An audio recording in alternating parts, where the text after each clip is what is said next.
प्रस्तुत काल आपण 13व्या अध्यायात पदार्पण करून 89 क्रमांकाच्या ओळीला येऊन थांबलेलो होतो. 13व्या अध्यायाचं नाव आहे प्रकृती पुरुष विवेक योग. हे शरीर आहे, हे आपली प्रकृती आहे आणि त्यामध्ये आतमध्ये राहणारा जो आत्मा आहे त्याचं नाव पुरुष आहे. मग स्त्रीचं शरीर असू नाही तर पुरुषाचं शरीर असू त्याचं नाव काय आहे? प्रकृती आहे. आणि त्याच्यामध्ये जो राहणारा आत्मा आहे त्याचं नाव पुरुष आहे. आणि याचा विवेक योग, योग म्हणजे जोडणे आणि हा विवेक म्हणजे ज्ञान. हा ज्ञान आपल्याला जोडून देणार आहे. त्याचंच दुसरं नाव आहे क्षेत्र, क्षेत्रज्ञ योग. क्षेत्र म्हणजे शरीर आणि क्षेत्रामध्ये राहणारा जो आत्मा त्याचं नाव क्षेत्रज्ञ आणि याला जे ओळखतो त्याचं नाव ज्ञानी. अशा प्रकारचं सांगितल्यानंतर काल जाता जाता त्यांनी सांगितलं का 36 तत्वाचं मूळ शरीर आहे. क्षेत्र कोणाचं आहे त्याच्याबद्दल निवाडा चालू आहे आणि अनेक लोकांची मतं सांगितली, पण ती मतं आमच्या भगवान श्रीकृष्णाला किंवा ज्ञानेश्वर महाराजांना मान्य नाही. आणि स्वतःचं मत काय, परफेक्ट मत काय ते सांगायला सुरुवात केली. त्या 36 तत्वाचं शरीर म्हणजे मन, बुद्धी, चित्त, अहंकार, कान, नाक, डोळे हे सगळं पायाच्या नखापासून तर डोक्याच्या केसापर्यंत जेवढे अवयव आणि जेवढ्या नावं दिलेली आहेत, मन, बुद्धी, चित्त अशी जी ज्ञान इंद्रिय, ज्ञान कर्मेंद्रिय, पंचप्राण, पंचविषय, विषय सुद्धा काय आहेत. आणि इथं जगात एवढी बी जागा रिकामी नाही अशा प्रकारचा बोध सांगणार आहे. आणि काल आपल्याला जाता जाता त्यांनी सांगितले 36 तत्व सांगितले, त्याच्यातल्या एकेकाचं खुलासेवर वर्णन करण्यास सुरुवात केली होती. त्यामध्ये पहिलाच पंचमहाभूतं आली होती. पृथ्वी, आप, तेज, वायू हे यातील तर आपल्या सगळ्यांना जाणे. आणि या सगळ्यांचा एकीकरण झालं का तिथं अहंकार उठतो. तो अहंकार म्हणतो मी शरीर आहे. म्हणजे समजा पंचमहाभूताचा माठाला आकार भेटला का माठ झाला. कोणत्या वस्तूला आता याचं नाव लोखंड आहे पण याला खांबाचा आकार दिला आणि हा खांब ओळख करून देतो मी कोण आहे, खांब आहे. पण त्याने ओळख काय करून दिली पाहिजे? खरं त्याला कशाची ओळख पाहिजे? आपण लोखंड आहे. तसं हे प्रत्येक प्राणी मात्र ज्या ज्या शरीरात तो जीवात्मा जातो आणि तिथे तिथे गेल्यानंतर वास्तव्य करतो, जेवढं दिसतं तेवढ्याला म्हणतो मी आहे. त्याचं नाव अहंकार. आणि ज्या ज्या वस्तूशी अहंकार करेल, आता या खांबाने अहंकार धरला कारण मग तो त्याच्यात राहणार आणि मी स्वतःला खांबे समजणार. दुसऱ्या योनीत गेला का तिथं सुद्धा अहंकार धरणार. अशा 84 लक्ष योनीमध्ये मग त्याला फक्त कशाचं ज्ञान झालं पाहिजे? स्वस्वरूपाचं ज्ञान झालं पाहिजे. आपण नेमकं काय त्याचं ज्ञान झालं पाहिजे. मग आता त्यांनी सांगितलं हा अहंकार जो आहे हाच माणसाला नाचवतो.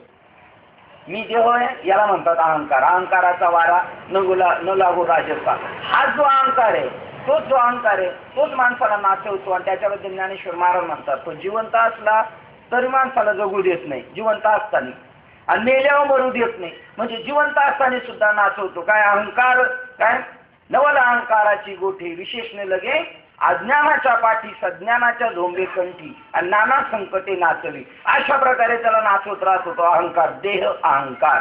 अहंकार म्हणजे मी घर बांधलं, मी जमीन घेतली, मी अमुक केलं तमुक केलं, हा अहंकार लय क्षुद्र आहे. पण मी देह आहे हा अहंकार मेला तरी जात नाही, तो पुन्हा पुन्हा येतो. म्हणून आपल्याला मेलेल्या माणसाच्या पुढे झोपल्याच्या जागेवर दिवा लावून ठेवावा लागतो.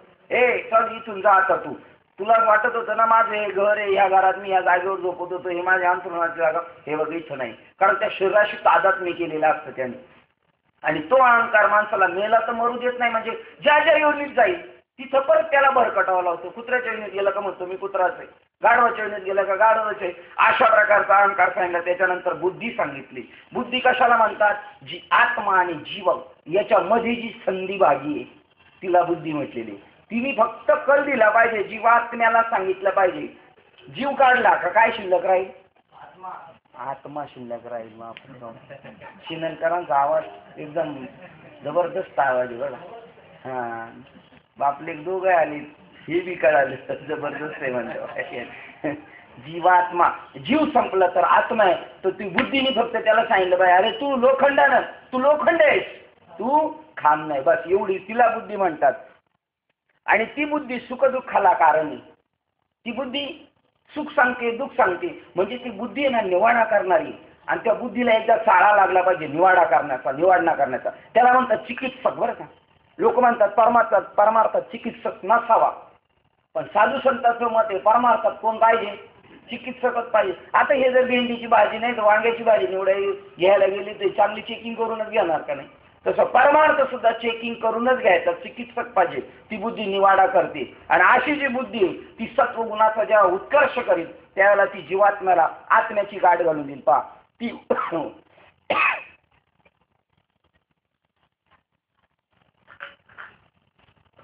ती वृत्तीरूप ज्ञानतत्वाचे मूळ कारण आहे. बुद्धी जी ज्ञानतत्वाचे मूळ कारण आहे व जी सत्वगुणाची वाढती दशा आहे. सत्वगुण जसा वाढेल तसा तो ज्ञानाच्या अगदी जवळ जाणार आहे. आणि जी आत्मा म्हणजे चिदाभास रूपी जीव, आत्मा व चिदाभास रूपी जीव. चिदाभास म्हणजे ज्याच्याशी संपर्क केला त्याच्यामाने भासतो. जसं खांबावर भूत भासतं आहे नाही, तसं भासमान आहे जीवात्मा. कसा आहे? भासमान आहे, वास्तव नाही जीवात्मा. मग भूत भासतंय, कशावर भासतंय? खांबावर भासतंय. तसं जीवात्मा भासतोय, कशावर भासतोय? आत्म्यावर, परमात्म्यावर भासतोय. तू जीवात्मा, आत्मा व जीवात्मा या दोहांच्या मध्ये संधित राहत असते. अर्जुना, हेच बुद्धीचे संपूर्ण लक्षण होय आणि तीच बुद्धी होय असे तू समज. आता अव्यक्ताची सर्व लक्षणे सांगतो ती ऐक. काल आपण इथपर्यंत आलेलो होतो. आता आपण पुढील विषयाकडे बोलूया. अव्यक्तम एवच येई हे महाबुद्धिमत्ता सांख्यांच्या सिद्धांतामध्ये जिला प्रकृती अशी संज्ञा आहे तेच तू सध्याच्या विचारात अव्यक्त आहे असे समज.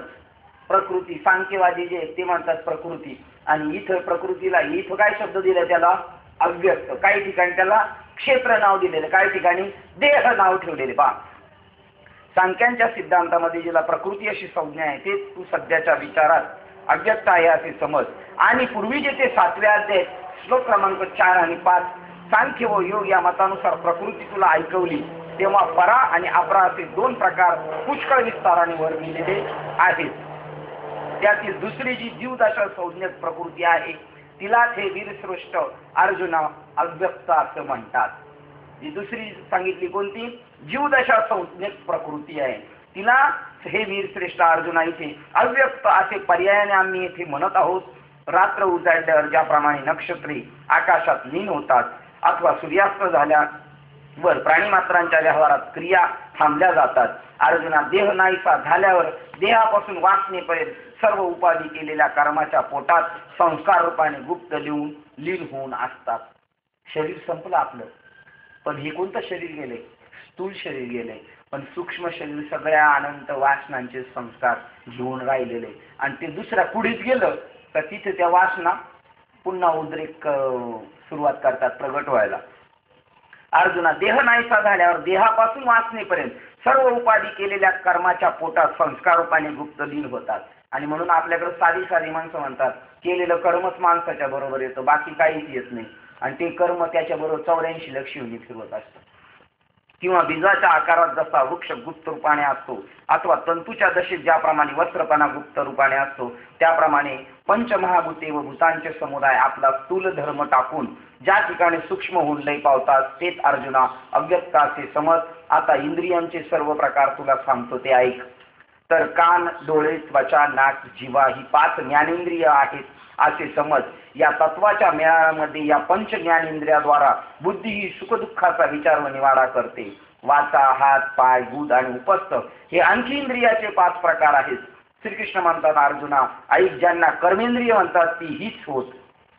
क्रियाशक्ती म्हणून जी या शरीरात वास करते ती प्राणाची स्त्री आहे. ती त्या पंचकर्मेंद्रियांच्या द्वाराने आत बाहेर जाण्या येण्याचा व्यवहार करते.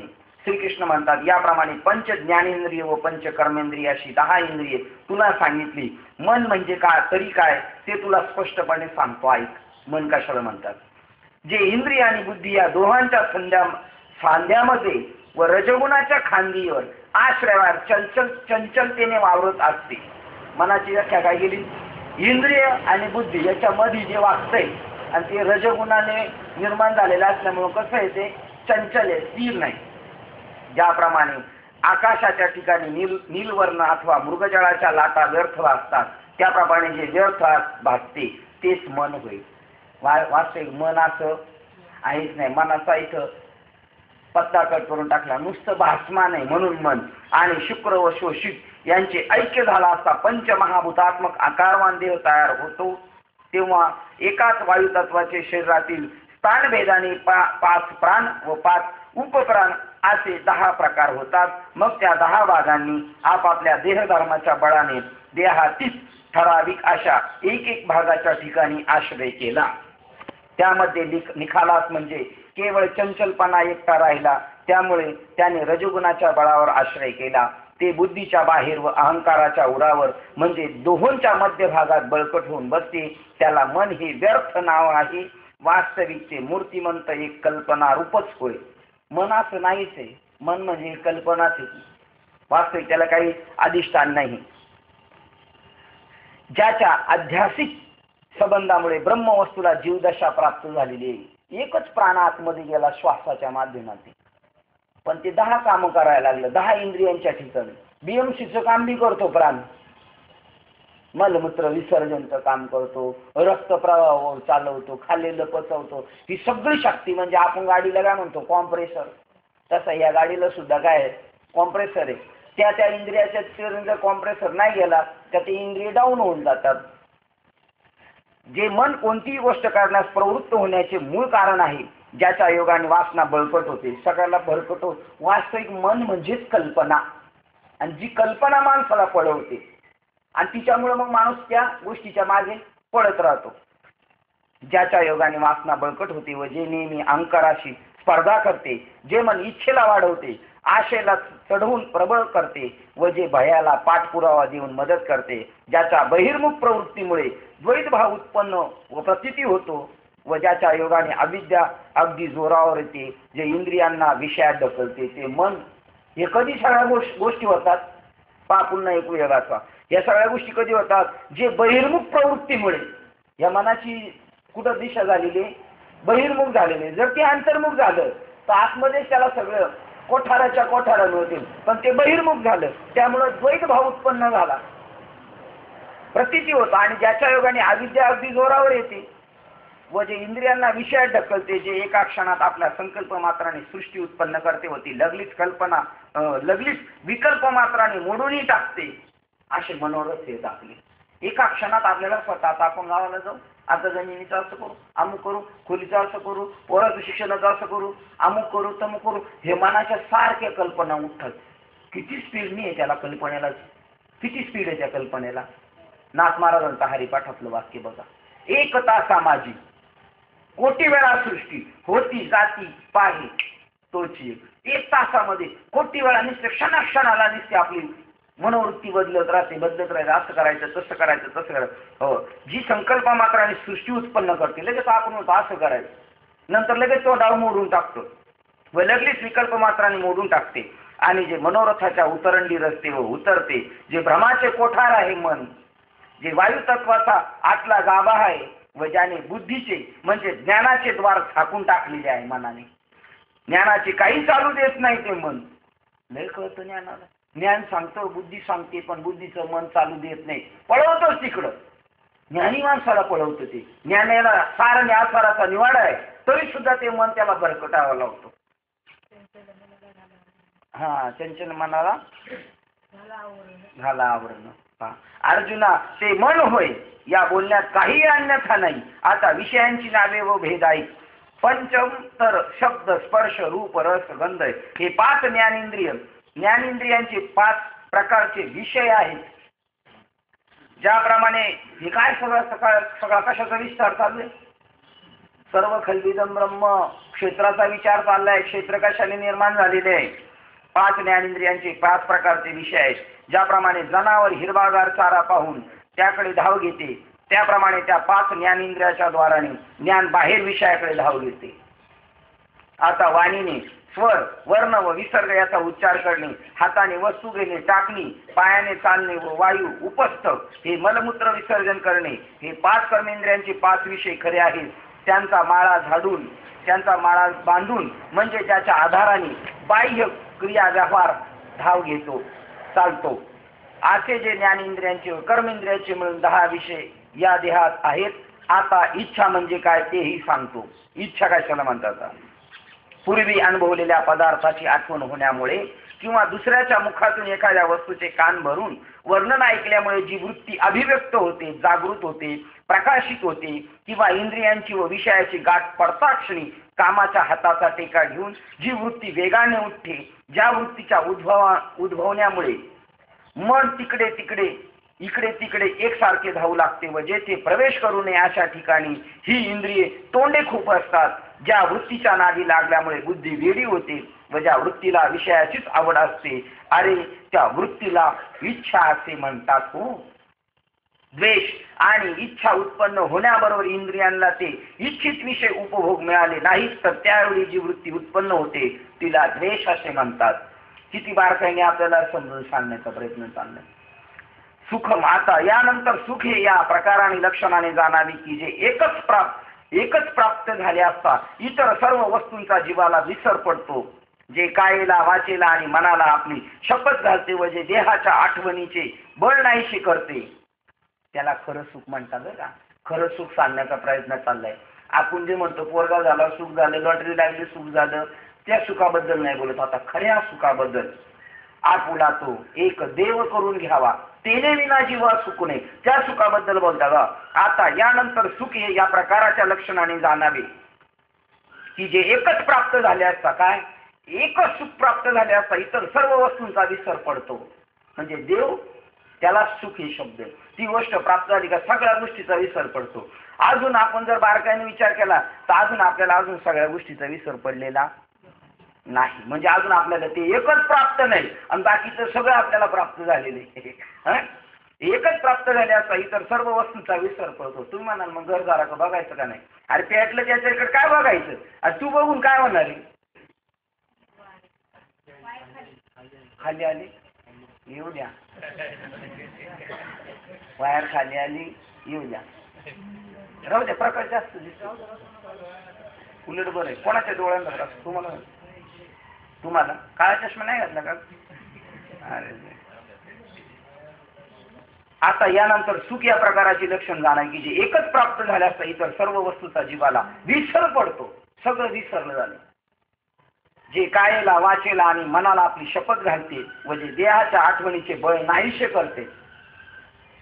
देहभाव विसरला तुझं पाहता विठ्ठला. सुखा लागी करशी तळमळ तरी तू पंढरीशी जाई वेळ. लागे करती तळमळ, सुखा लागे करती तळमळ तरी तू पंढरीशी जाई एक वेळ, तरी तू पंढरीशी जाई एक वेळ. मग तू अवघाती सुख रूप होती, मग तू अवघाती सुख रूप होती. जन्मोजन्मीचे दुःख विसरती, जन्मोजन्मीचे दुःख विसरती. वा वा, मस्त, एकदम गायक चांगले, एकदम आवाज चांगला आला. गोरडे बाबांना सुद्धा, गोरडे बाबा तुम्ही गप बसता ना म्हणून पा एकदम सुखा लागी हे सुख लागण्यासाठी करी तळमळ तरी तू पंढरीची. त्या पंढरीला पहिला ह्या पंढरीला आला ना माणूस तोच त्या पंढरीला जाऊ शकतो. जो ह्याच पंढरीला आलाय तो तिकडे जाऊ शकत नाही. कायेला वाचेला आणि मनाला आपली शपथ घालते व जे देहाच्या आठवणीचे बळ नाहीशे करते. देहभाव विसरून जातो माणसाचा. आठवण आहे देहाच्या. म्हणजे बघा तुकाराम महाराजांना सुख झालं, प्रेत रूप झाला शरीराचा भाव, लक्ष्याला ठाव स्मशानीचा. आणि स्मशानात गेल्यानंतर जशी घराच्या आजूबाजूला माणसं रडतात आपल्या शरीराच्या बाजूला रडती रात्रंदिवस काम क्रोध माया. कोण रडतं? काम क्रोध माया रडतात. ही जी रडत होती ही रडायची बंद झाली याच्या शरीरामध्ये, कारण देहाची आठवणच नाही. त्या सुखाच्या राशीवर तो पौडलेला आहे. जे प्राप्त झाले असता प्राण पांगळा क्रियारहित होतो. तुका म्हणे वाचा राहिली खुंटत, बोलणं राहत नाही. प्राणाचं सुद्धा आहे ना गुचकी लागल्यासारखं त्याच्या शरीरात प्राण आहे का नाही हे सुद्धा कळू शकत नाही. जे प्राप्त झाले असता प्राण पांगळा क्रियारहित होतो. सात्विक वृत्ती पूर्वीपेक्षा दुपटीने वाढते. पहिले जेवढा पळत होता ना परमार्थाला त्याच्यापेक्षा डबल पळायला पाहिजे माणूस तर समजायचं त्याला सुख झाले प्राप्त. पहिल्यापेक्षा डबल थंड झाला, उलट पहिल्यापेक्षा थंड झाला अजून म्हणजे काय झालं म्हणायचं, कार्यक्रम उलटा झाला याचा. हो, गती वाढायला पाहिजे तर ते गती क्षीण झाली. काकाला दिसत नाही, मी जरा वर करा. हा, जे सगळ्या इंद्रियांच्या वृत्तींना हृदयाच्या एकांतात आणते, सगळ्या इंद्रिय वृत्तींना एकांतात नेऊन ठेवतं.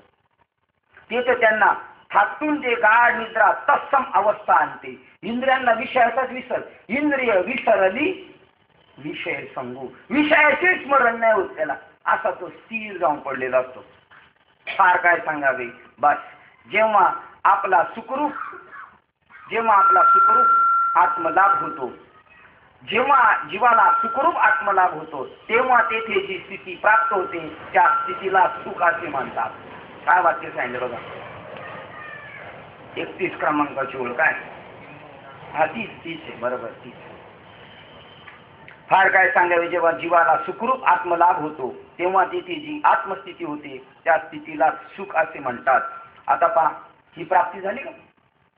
पाहू द्या, हे सुख एकतरी ओवी, हे सुख प्राप्त झालं पाहिजे जीवाला. या सुखासाठी जीव पळतोय पंढरपूरला. आता पंढरपूरला गेलेल्यांना ना आलेल्यांना विचारा सुख भेटलंय का? या सुखाचा तर तपासच नाही त्यांचा. आता त्यांच्याबद्दल किती तोंड सुख घ्यावं आपण? हा सांगा बरं. बरे बाकी त्यांना घेऊन जातात, त्यांना उपाशी घेऊन जातात, जेवून खाऊन आणतच नाही तिकडून पंढरपूर. तिकडून गेल्यानंतर सुखाला लागली म्हणजे तिकडून सुखरूपच होऊन येणार माणूस, आत्मसुखाने प्राप्त होणार. आता दुःख कशाला म्हणतात बघा, ज्ञानेश्वर महाराजांचं दुःख कोणतं, सुख कोणतं, ना आपलं सुख कोणतं, दुःख कोणतं. आता दुःख बघा, आणि पार्थ अशी जी आत्मसुखाची स्थिती न लाभता जे जगणे तेच सर्वत्र निव्वळ दुःख आहे असे समज. असं जे आत्मसुख प्राप्त न होता जीवाचं जगणंच कसं आहे, दुःख आहे. आणि या स्थितीला धरणे प्रमाण केलंय, दुःख बांधवडी आहे हा संसार, सुखाचा विचार नाही कोठे. या दृष्टीनं किंवा अजून एक प्रमाण ज्ञानेश्वर महाराजांचं सगळं जे दुःख रूप आहे, दुःख बांधवडी आहे हा संसार, त्याप्रमाणे काम क्रोध लोक याच्यामध्ये पूर्वजन्मी पाप केले त्याच्यामध्ये सगळं जगत दुःख रूप आहे. किंवा अजून ज्ञानेश्वर महाराज एका ठिकाणी सांगतात, ज्ञानेश्वरी म्हणून मृत्यू लोकी सुखाची कहाणी ऐकिले कोणी श्रवणी, कैशी सुख निद्रा अंथरुणी इंगळाच्या. जोपर्यंत देह तादात्म्य नाही, जोपर्यंत देवाची भेट नाही तोपर्यंत जग आणि आपण दुःखी. ज्या दिवशी देवाची भेट होईल त्याच दिवशी आनंदाची डोही आनंद तरंग, तोपर्यंत नाहीच. हा संसार दुःख मूळ चोहीकडे इंगळ, विश्रांती नाही कोठे रात्रंदिवस बसळमळ. काम क्रोध लोभ, जोपर्यंत जीवदशेत आहे तोपर्यंत दुःखच आहे. जीवदशेवर जाऊन जर कोणी म्हणत असतं मला सुख भेटलं, हे कल्पांती घडू शकत नाही. जेव्हा तो ब्रह्मस्वरूपावरच पौडला जाईल, सुखाचे शेजारी पौडलो, तेव्हा तो आनंदाच्या राशीवर आहे, तोपर्यंत नाही. तुकाराम महाराज जीवदशेवर नव्हते म्हणून ते म्हटले आनंदाचे डोही आनंद तरंग. अवघेची त्रैलोक्य आनंदाची, आता जीवदशा संपली तेव्हा आनंद होतो माणसाला. मनोरथ आहे. आणि हे जे ज्ञानेश्वर महाराज म्हणतात हे आमचं मनोरथ, हे आम्ही आपल्या मनाने म्हटलेलं आहे असं. हे जे दोन व्याख्या प्रगट केल्या, एक सुख आणि दुःख, हे मनोरथाच्या संगतीने म्हणजे इच्छारूप वृत्ती उत्पन्न झाली तर त्यामुळे ते सुख अभिव्यक्त होत नाही. एरवी अर्जुना, एरवी कल्पना इच्छा नाहीशी झाल्यावर ते सहजानुसार स्वतः सिद्ध असल्याचे प्राप्तच आहे. म्हणून कल्पना नाहीशी होणे आणि उत्पन्न होणे, स्थिरता व चंचलता ही सुख दुःखाला दोन कारणे उपाय आहेत. हे काय, हे तुमच्या आमच्या मनोवृत्तीवर अवलंबून आहे. ज्यावेळेला आपलं चित्त निर्विकल्प होईल त्यावेळेला सुख आहे, आणि चंचलपणा होईल त्यावेळेला काय आहे, दुःख आहे. चंचलता आणि स्थिरता ह्याच दुनिया दुःख सुख दुःखाला कारण आहे. चेतना, आता चेतनेबद्दल सांगतात. चेतना कशाला म्हणतात, दुःखाला दोन कारणे उपाय आहेत. ही सुख दुःखाला दोन कारणे कोणती, चंचलता आणि स्थिरता. स्थिरता झालं सुख आणि चंचलता झाली का दुःख आहे. आता चेतनेबद्दल सांगतात. आता अर्जुना, अलिप्त व सर्व साक्षीभूत अशा ब्रह्माची चैतन्याची देहात असणारी जी सत्ता तिला येथे चेतना असे नावे. ती सगळं पाहती, सर्व साक्षी आहे. काय केलं काय नाही केलं सर्व साक्षी आहे. पण ती काय मध्ये डिस्टर्ब करत नाही, सर्व साक्षीभूत अलिप्त आहे. आपल्या सगळ्या कर्माला ती तिच्या त्या सत्तेमुळेच आपण सगळे कर्म करतो, पण त्या कर्माला धरून नाही, ती अलिप्त त्याच्यात नाही. तिचं नाव चेतना. अर्जुना, अलिप्त व सर्व साक्षीभूत अशा ब्रह्माची चैतन्याची देहात असणारी जी सत्ता तिला तेथे चेतना असे नावे. या शरीरात जी पायाच्या नखापासून तर थेट मस्तकाच्या केसापर्यंत नित्य जागृत असते व जागृती स्वप्न आणि सुषुप्ती या तिन्ही अवस्थांमध्ये जिच्यात मुळीही फरक पडत नाही, जिच्या योगाने मन व बुद्धी इत्यादिकांना टवटवीत प्रसन्नता असते व जी प्रकृती रूप मनाला नेहमी वसंत प्रमाणे प्रफुल्लित ठेवते. कोण, चेतना. आणि जड व चेतन वस्तू जिची अधिष्ठान रूपाने सारखीच व्याप्ती असते, याच्यात सुद्धा चैतन्य जेवढं आपल्यात आहे ना तेवढ्याच प्रमाणात आहे. आणि म्हणून हे डोक्यात मारलं का लागतं आणि रक्त येते. कारण त्या फटका कशाचा बसतोय? त्या चैतन्य शक्तीचं त्याच्या पाठीमागं ताकद आहे. जडात सुद्धा चैतन्य आहे. मग सांगा, आता मेलेला माणूस जरी आपण 4 माणसं खांद्यावर घेऊन गेलाय तर त्याच्यातली चेतना गेलेली आहे का? चेतना जाते का? जात नाही, येत नाही. पहा, हे सूक्ष्म प्रोग्राम आहे सगळा. आता ह्या प्रोग्राम मध्ये सगळे जेवढे 100 चॅनेल 125 चॅनेल तुमचे आहेत ना टीव्ही मध्ये, ते सगळे याच्यात आहेत. याच्यात आता गोळ्यांचा चाललाय धाड धाड धाड धाड धाड, तलवारीचे वार चालले, कोण गातंय, कोण नाचतंय, कोणाची काय मस्ती चालू आहे, सगळे याच्यामध्ये. पण हे तुम्हाला याच्यामध्ये असून दिसत नाही. ते कशाचं यंत्र पाहिजे? तसं हे यंत्र आहे. त्या यंत्राने हल्ल्याचं. मग तुम्ही टीव्हीवर तो चॅनेल दाखवला का लगेच दिसतं. आता त्या खुर्च्यांची मारामारी, ते जाडीचे त्यांच्या मारामारी याच्यात आहे. पण इतकं सूक्ष्म आहे, जाता येताना कोणी म्हणलं नाही मला एक बुक्का बसला, आपल्यासारख्याला बसला, त्यांचा एकाची फाईट आपण उठणारच नाही. पण ते हे चैतन्यामध्ये इथंच येते आणि ते दूरदर्शन मधून याच्यात येतं. मग आता एखाद दिवशी आपला टीव्ही खराब झाला, पण याच्यातले ते वातावरणातले प्रोग्राम गेलेले आहेत का? प्रोग्राम आहेत. पण तुमची जी कॅप्चर करण्याची शक्ती आहे ना, ती डाऊन झाली तुमच्या मशीनची, टीव्हीची. त्यामुळे हे प्रोग्राम दिसत नाही. तसं आपल्या या शरीरातला एक एक आयटम खराब होत गेला का ती जी पाहिजे ना खेचायला, ती शांत होऊन जाते. नाही तर चैतन्य कुठं जात नाही, येत नाही, आहे तिथंच आहे. फक्त तुमचं शरीर डाऊन होत जातं, तुमचं मशीन यंत्रणा बिघडली जाते.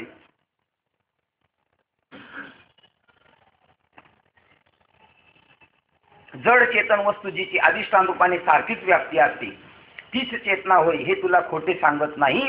हे निस्तिज्ञ समज.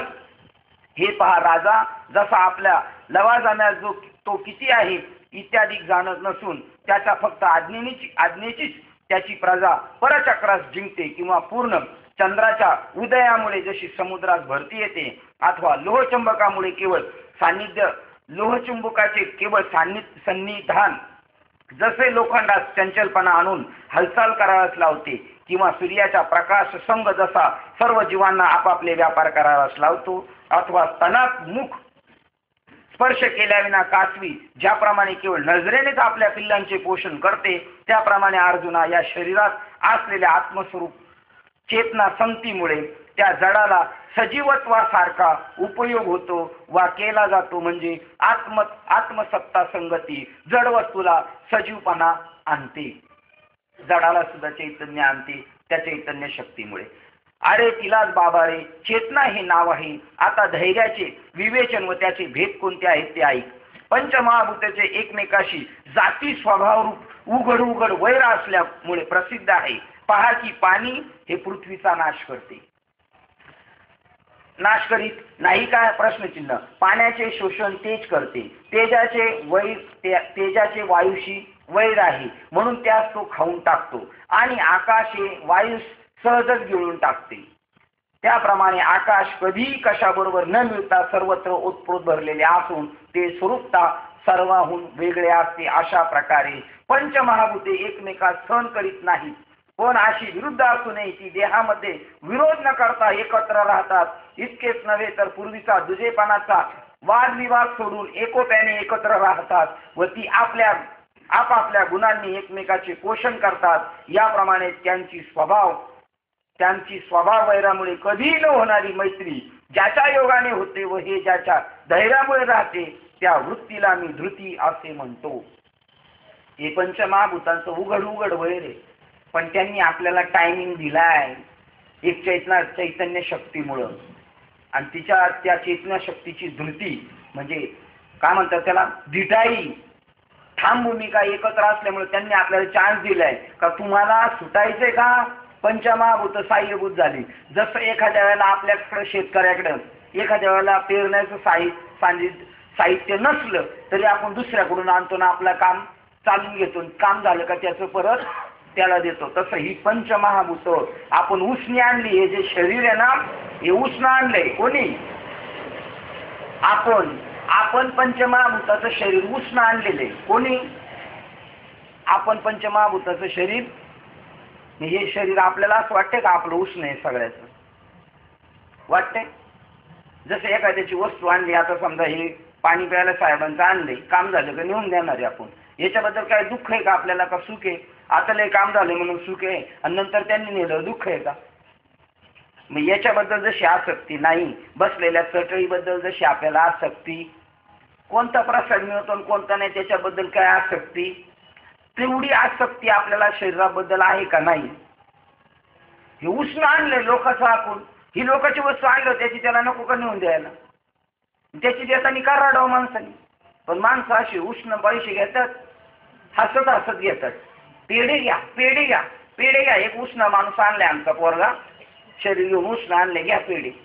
आणि एकदा का ते द्यायची वस्तू आली उष्णे, पैसे द्यायचे का रडत राहतात, नाही देत, जा काय करायचं कर, या डॉक्टरकडे घेऊन जाईल, त्या डॉक्टरकडे घेऊन जाईल. तो म्हणला डॉक्टरकडे घेऊन जाणार, तो पुढे घेऊन जा, मी तुला घेऊनच जाणार आहे. प्रत्येकाचं शरीर उष्ण आहे एवढं डोक्यात घेऊन गेलो तर क्षेत्रज्ञ विवेक योग आपल्याला समजला. पंचमहाभूताचं शरीर उष्ण आणले, देह हा पाचाचा आणिला उसना, शेकी ज्याचा त्याच देणे लागे. म्हणजे आता रडायला पाहिजे का? बरं, यांचं उघड उघड वैर एकमेकाचं, अग्नी पाण्याला भिजवतो, पाणी अग्न्याला भिजवतो, वाऱ्याला पळवतो, अग्नीला वारा पळवतो, पाणी अमुक करतो तमुक. आकाश कोणाशी एकरूप नाही राहत, पण इथे एकरूप राहिले. देवाने संधी दिली 84 लक्ष युनिटून सुटण्यासाठी. हे एक शरीर दिलंय, त्या शरीराचा फायदा करून घे. आणि हे पांडवा, जीवाचं या 35 तत्वाचा जो ऐक्यरूपी समुदाय, तोच येथे संघात या नावाने 36वे तत्व समजावे. याप्रमाणे 36 भेद तुला स्पष्ट रीतीने सांगितले. एवढ्या सर्वांना मिळून क्षेत्र हे नाव प्राप्त प्रसिद्धीला आलेलं आहे. हे क्षेत्र आपल्याला दिलेलं आहे आणि या क्षेत्राला सगळे 35 एकत्र राहतात, त्यांचं नाव संघात. अर्जुना, जसे चाक व इत्यादी रथाचे सर्व भाग एकत्र मिळून त्यास रथ हे नाव येते, किंवा खाली पायापासून तो थेट डोक्यापर्यंत सर्व अवयवास मिळून देह हे नाव येते, अथवा हत्ती, घोडे, रथ, पायदळ या सर्वांना मिळून जसे सेना हे नाव प्राप्त होते, किंवा अक्षराच्या समुदायास वाक्य असे म्हणतात.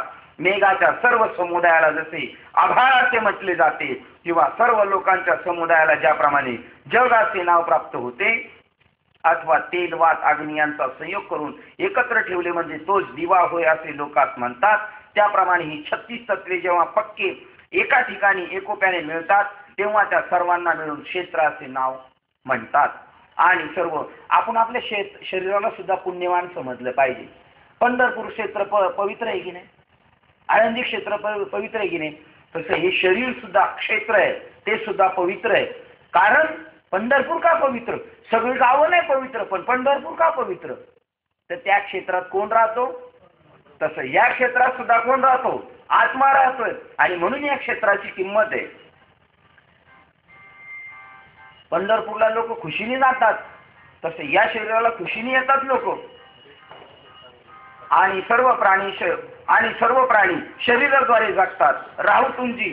राहतून जी पापाची किंवा पुण्याची कमाई येथे करतात, तेच कोणी एक पीक होय समजून त्या शरीरास आम्ही प्रस्तुत क्षेत्र म्हणजे शेत असे कौतुकाने म्हटलंय. आणि या क्षेत्रात राहून पाप आणि पुण्य माणूस जमा करतो आणि त्याच्यामध्ये चांगलं पीक येतं. याही दृष्टीने मी जमीन या नात्याने सुद्धा शेत म्हटलेलो आहे. आणि कित्येकांच्या मताने या क्षेत्रात देह असेही म्हणतात. पण ते आता असो, या क्षेत्राला अनेक नावे आहेत. हे पहा, परब्रह्माच्या अलीकडे व अखेर स्थावरापर्यंत सर्व दोहोंच्या दरम्यान जेवढे काही उत्पन्न होते व लय पावते ते सर्व क्षेत्रच होय. काय? परब्रह्माच्या अलीकडे व अखेर स्थावरापर्यंत जेवढे म्हणून आहे ते सगळं काय? क्षेत्रच आहे. सर्व आत्मभिन्न पदार्थ तेच क्षेत्र. आत्म्यापासून जेवढं बाजूला आहे ते काय? क्षेत्र आहे. हे क्षेत्राचे मुख्य लक्षण समजावे. परंतु देव, मनुष्य, सर्प असे निरनिराळ्या योनीत जे निर्माण होतात ते सत्व, रज, तम या गुणांनी व कर्माची संगती घडल्याने उत्पन्न होतात, तेच क्षेत्र. आता स्वर्गात जरी असलं शरीर त्याचं, तरी ते काय? क्षेत्रच आहे. अर्जुना, ते का त्या क्षेत्राला गेले? त्यांच्या गुणामुळे गेले. सत्वगुणाचा उत्कर्ष झाला म्हणून तो गेला स्वर्गाला, तमोगुणाचा उत्कर्ष झाला म्हणून नरकाला गेला, रजो गुणाचा उत्कर्ष झाला म्हणून माणसाच्या योनीला आला. या गुणाचा विचार अर्जुना, ह्या गुणांचा विचार पुढे 14व्या अध्यायात सांगण्यात येईल. सध्या तुला ज्ञानाचे स्वरूप काय आहे ते सांगतो.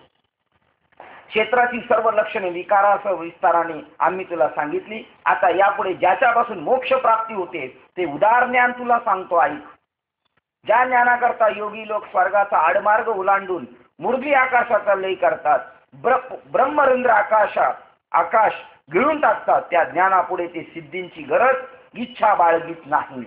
जे खरोखर ईश्वर प्राप्तीसाठी निघालेले ते मुरली आकाशात म्हणजे इथं ध्यान लावून बसतात, हिमालयामध्ये जाऊन पुढे एकांतात राहून ब्रह्मरंध्र म्हणतात, इथपर्यंत येऊन राहतात.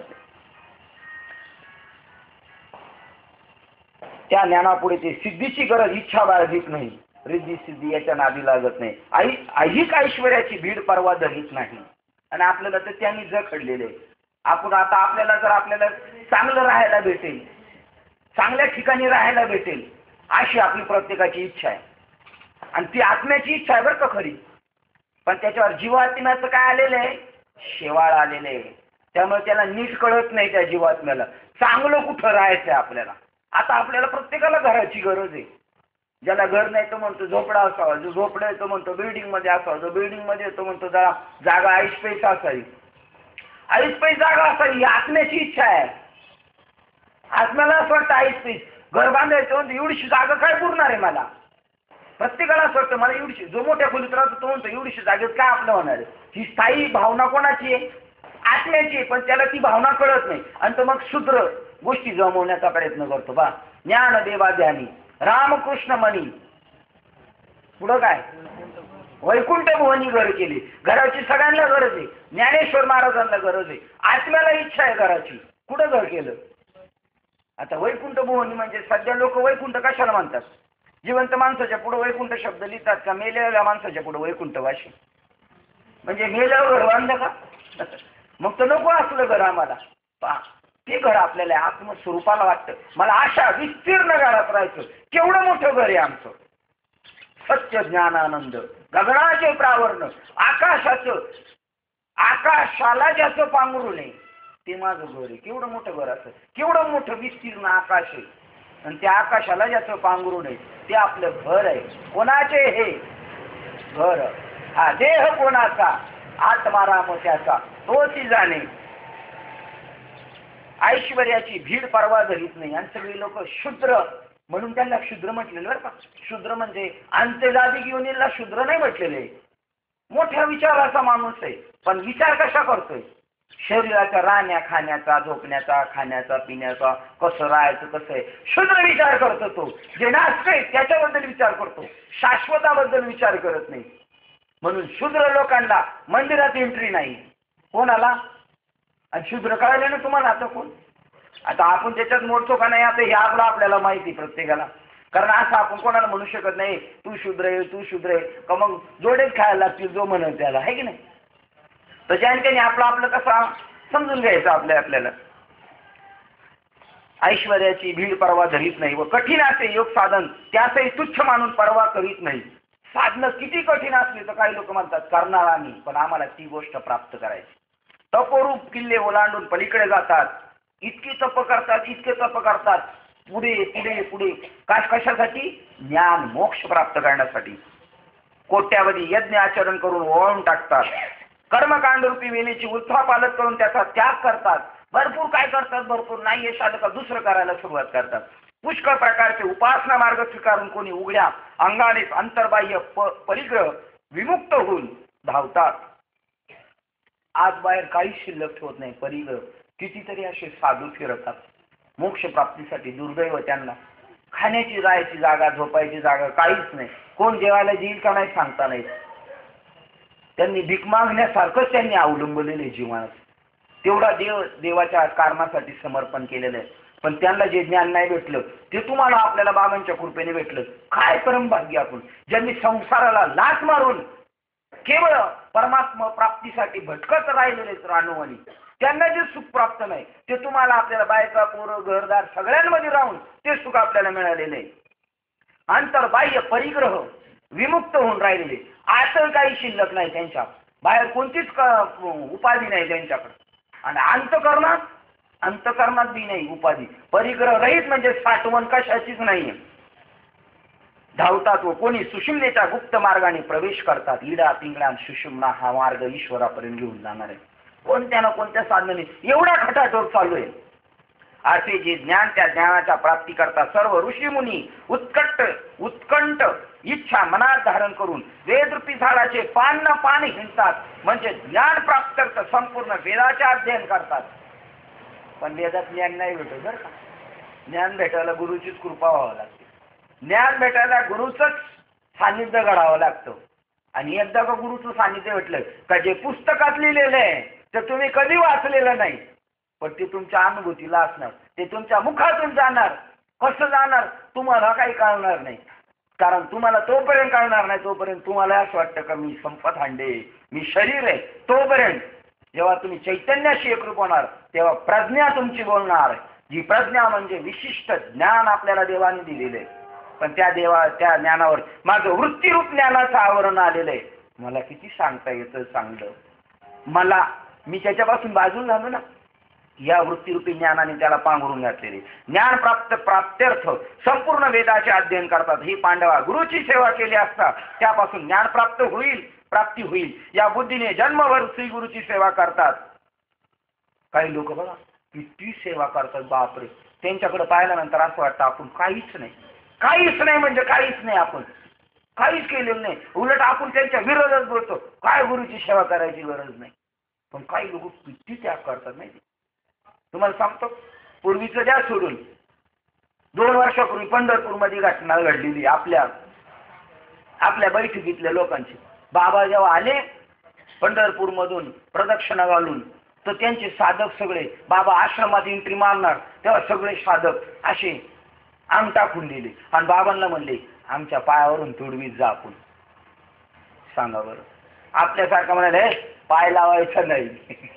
म्हणजे आपण शुद्र मानतो, मग मी समजतो त्यांना, कारण देहाचं किती विस्मर आहे. आणि बाबा बी असा गट्टाच्या गेले ना त्यांना तोडवीत.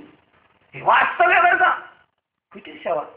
पण त्या सेवेच्या मानाने पदरात काय पडलो यांच्या पदरात पडल्या पिशव्या, टाळ्याच्या पिशव्या व्हायच्या, नाही तर बाबाची कपड्याची पिशवी व्हायची, नाही तर फेटा उपारण्याची. म्हणजे प्रत्येकाच्या क्वालिटी प्रमाणे प्रत्येकाकडे एक एक पिशवी येणार. लई जवळ असेल तर फेटा उपारण्याची पिशवी घेऊन फिरत. पण परब्रह्म शोध झाला. बाबाच झाला पाहिजे बाबाकडे राहून. आपण नाही झालो, आपण बाबा नाही झालो. आपले आजोबा होते, वडील होते, आपण नाही का आता बाबा झालो. तशी स्टेप तिकडं घडली पाहिजे. आपण तिकडं झालं पाहिजे. जन्मभर त्या गुरूंची सेवा करतात. अनेक जन्माची निष्काम पुण्याची गुरुसेवेवरून ओवाळणी करून टाकतात. ज्या ज्ञानाचा केवळ प्रवेश झाला असता त्या ज्ञानाचा जीवनात केवळ प्रवेश होऊ द्या, थोडा खरोखर प्रवेश होऊ द्या. प्रवेश झाल्या का सगळं प्रकाशमान दीप्यमान होऊन जाणार. तुम्ही कोणत्या दृष्टीला पाल तर त्याच्या मूळ स्वरूपापर्यंत जाल. अशी चिकित्सक वृत्ती होत जाणार तुम्हाला. ज्या ज्ञानाचा केवळ प्रवेश झाला असता अविद्या नाहीशी होते व ती जीवाचे आणि परमात्म्याचे ऐक्य करून मूळचे एकत्व पटवून देते. हे बाबा लोकांचं काम आहे. एक तरी ओवी अनुभव आहे. बाबा लोकांना पहिलं धरून बसवलं पाहिजे. इथं बाबाचा वेगळा पार्ट दाखवलेला आहे आणि शिष्याचा पार्ट वेगळा आहे. हे 2 पार्ट मुळात आहेच नाही.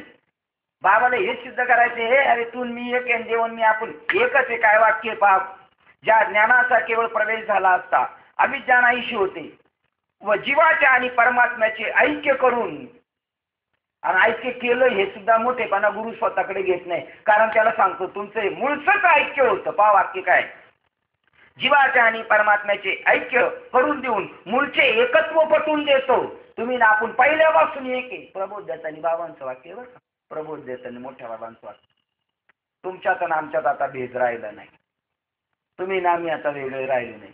ही भाषा संपली पाहिजे. आता साधन सुद्धा करायची गरज नाही. बोला, साधन कोण करणार आहे? परमात्म्याचं जीवाचं ऐक्य झालं, मूळचेच स्थिती काय मूळचेच एकत्व पटवून दिले. आता जर तो साधना करत असेल तर अजून परिपूर्ण नाही. काय तुमच्यात आणि आमच्यात आता भेद राहिलेला काहीच नाही. तुम्ही आम्ही एक झालेले. आता काय नाही, आता फक्त अनुसंधान ठेवायचं, लक्ष ठेवायचं, चालता जाता बोलता येता बस, बाकी काय करायचं नाही. लक्ष ठेवायचं काय नाही म्हणतात. कोण कोणावर लक्ष ठेवणार? लक्ष ठेवायला बी दोन पाहिजेत ना. आता हे फक्त म्हणणं आहे लक्ष ठेवायचं, पण लक्ष कोणावर ठेवायचं आणि कोण ठेवणार लक्ष? कोण कोणावर लक्ष ठेवतंय? कोण कोणावर लक्ष ठेवतं? आज तोपर्यंत भेद आहे ना, कोणतरी कोणावर लक्ष ठेवतंय. आठवं नाठवं गेले भाव अभाव. अभाव कुठपर्यंत आहे? नाठवे तोपर्यंत. आठवे भाव निर्माण झाला. हे दोन्ही गेले पाहिजे. भाव बी गेला अभाव बी गेला आणि झाला स्वयंमेव. पांडुरंग स्वयंमेव झाला का कोणी केला? आणि याला म्हणतात स्वयंभू आमचा. आता मूर्तीने घडवलेला नाही, बाबांनी घडवलेला नाही, आपण स्वयं आहेत. फक्त काय केलेलं आहे? उपकार यांचे एवढेच आहेत आपल्यावर का आपल्याला आपलं स्वरूप त्यांनी दाखवून दिलं. आपला जो कारचा चष्मा कोणीतरी दाखवला तरी म्हणतात थँक्यू थँक्यू थँक्यू. तसंच एवढाच थँक्यू.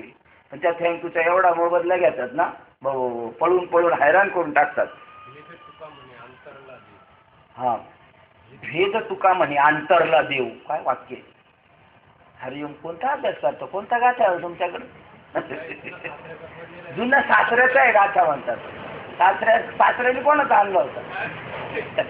सासऱ्याने सासऱ्याचा आणला असत.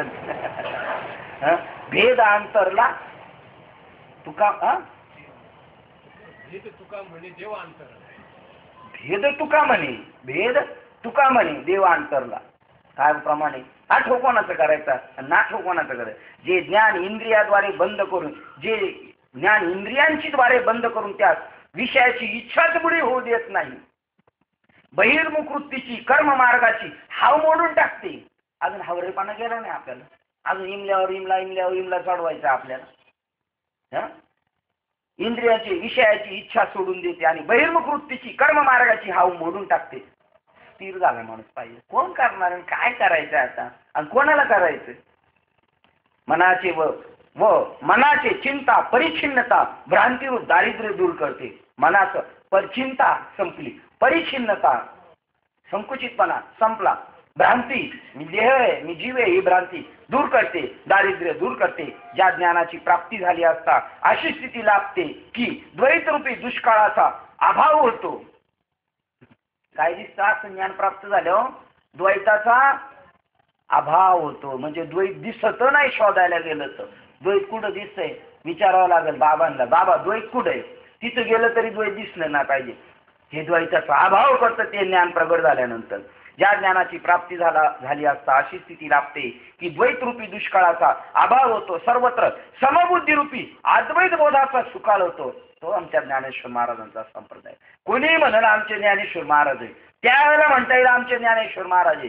ज्या वेळेला त्यांच्या प्रॉपर्टीमध्ये तुमचं सातबाऱ्याला नाव पाहिजे, त्यांच्या प्रॉपर्टीचे तुम्ही हिस्सेदार पाहिजे, असं सांगितले एकदा बिलाड्यापांनी.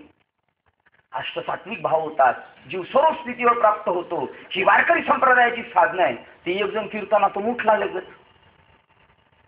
पुढं बसलेला म्हणलं आम्ही बी वारकरी संप्रदायाचे आहोत. आम्हाला नाही असं पुढं झालं अजून. तुम्ही म्हणता तसं तुम्ही वेगळंच सांगताय. आम्ही बी वारकरी संप्रदायाचे, आम्हाला तर अजून असं नाही झालं. म्हणले बाबा म्हणले तुमची शंका बरोबर आहे.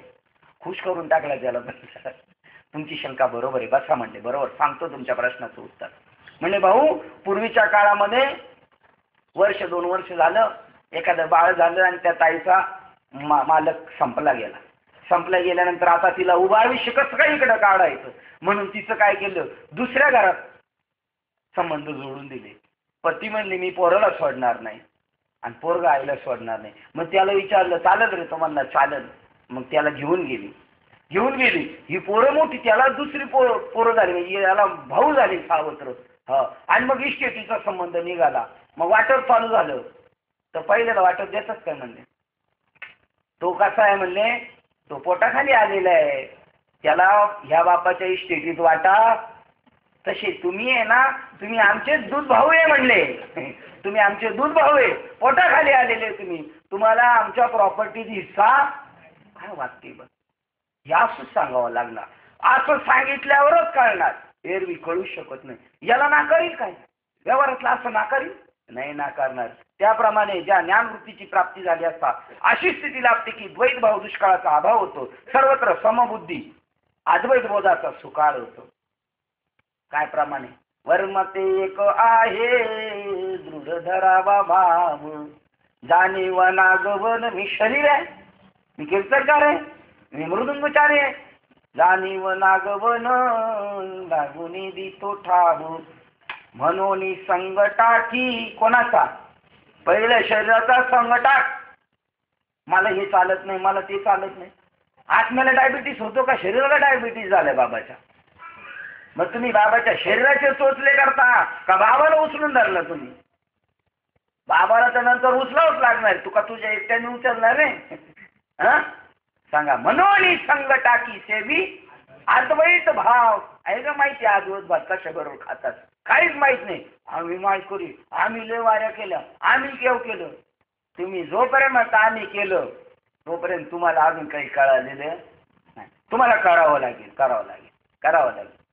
होईल, एक दिवस येणार. बीसी मध्ये यांचा बी नंबर आहे, ते बीसी मध्ये नंबर आहे यांचा. मनुष्य जन्माला आले ना तुम्हाला मिळेल. आता तुम्ही केलेलं वाया जाणार, पण या जन्मात मिळेल म्हणून समजायचं नाही. ज्याला या जन्मात पाहिजे त्याला एवढ्या स्पीडने चालावं लागणार आहे.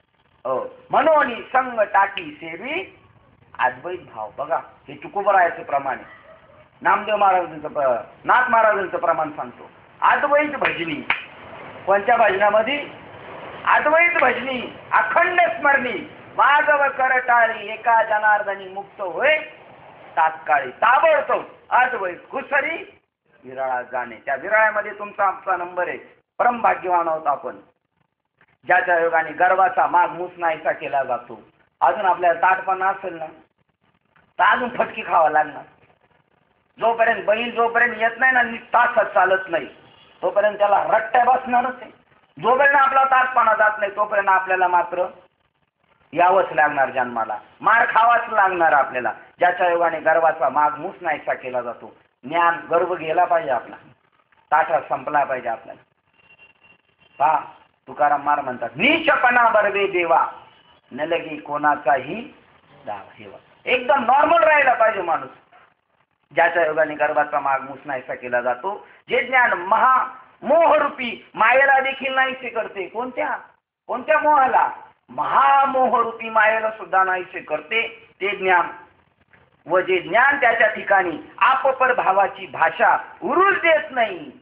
आप हे माझे, हे आमच्या संप्रदायाचे, ते तुमच्या संप्रदायाचे, हे आमच्या भारत देशाचे, हे आमच्या महाराष्ट्रातले. त्यात महाराष्ट्रामध्ये पुणे जिल्हा कानफडात मारली पाहिजे.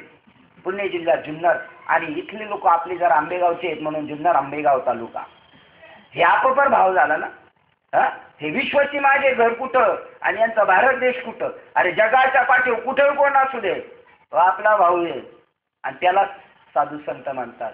खरा तू एकची धर्म जगाला प्रेम अर्पावे, खरा तो एकची धर्म जगाला प्रेम अर्पावे. समस्ता बंधू हा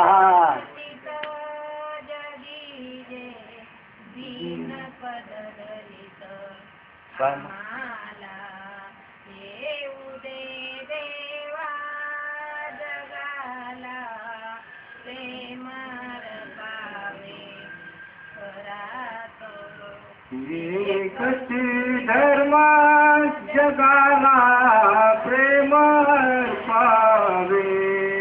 समस्ता बंधू मानावे, जगी जे दीन पतित, सगळ्यांना आपल्यासारखं समजा. तो खरा धर्म आहे. जगाच्या कोणत्या कोपऱ्यात असल्या तो आपलाच आहे, कारण तो मी वेगळाच नाही. असा आपपर साधू नाही आपपर. बा, ज्ञानेश्वर महाराजांना राग आला. मुक्ताबाईंनी लगेच कानच पकडला ज्ञानेश्वर महाराज. तो ते विसोबाचाटीने असं केलं. विसोबाचाटीने तुम्ही का वेगळे आहेत का? साधू नाही आपपर. आपला भाव परका राहू देत नाही. बघा, असं ज्ञान आपल्या हृदयात प्रगट झालं पाहिजे. जे ज्ञान जे महामोह रूपी मायेला नाहीसे करते व जे ज्ञान त्याच्या ठिकाणी आपपर भावाची भाषा उरू देत नाही, आपल्यापरका असा भाषा नाही. जे ज्ञान संसाराला मुळासकट उपटून टाकते. संपला का संसार आपल्या जीवनात? नाही संपला. जे गाडग्या मडक्याचा संसार नाही. वासना अनंत वासना संपल्या पाहिजे. एक एका वासनेमुळे जन्म घ्यावा लागणार. एक एका वासनेसाठी एक एक जन्म आहे. जे ज्ञान संसाराला मुळासकट उपटून टाकते व संकल्परूपी चिखल स्वच्छ धुवून टाकते व सर्व व्यापकाने आकलन करण्यात अवघड अशा परब्रह्माची भेट आत्मतत्वाने करून देते. ते ज्ञान आपल्याला घ्यायचंय. द्वैताची झाली गुरु विन ज्ञान. आहे का गुरु आहेत?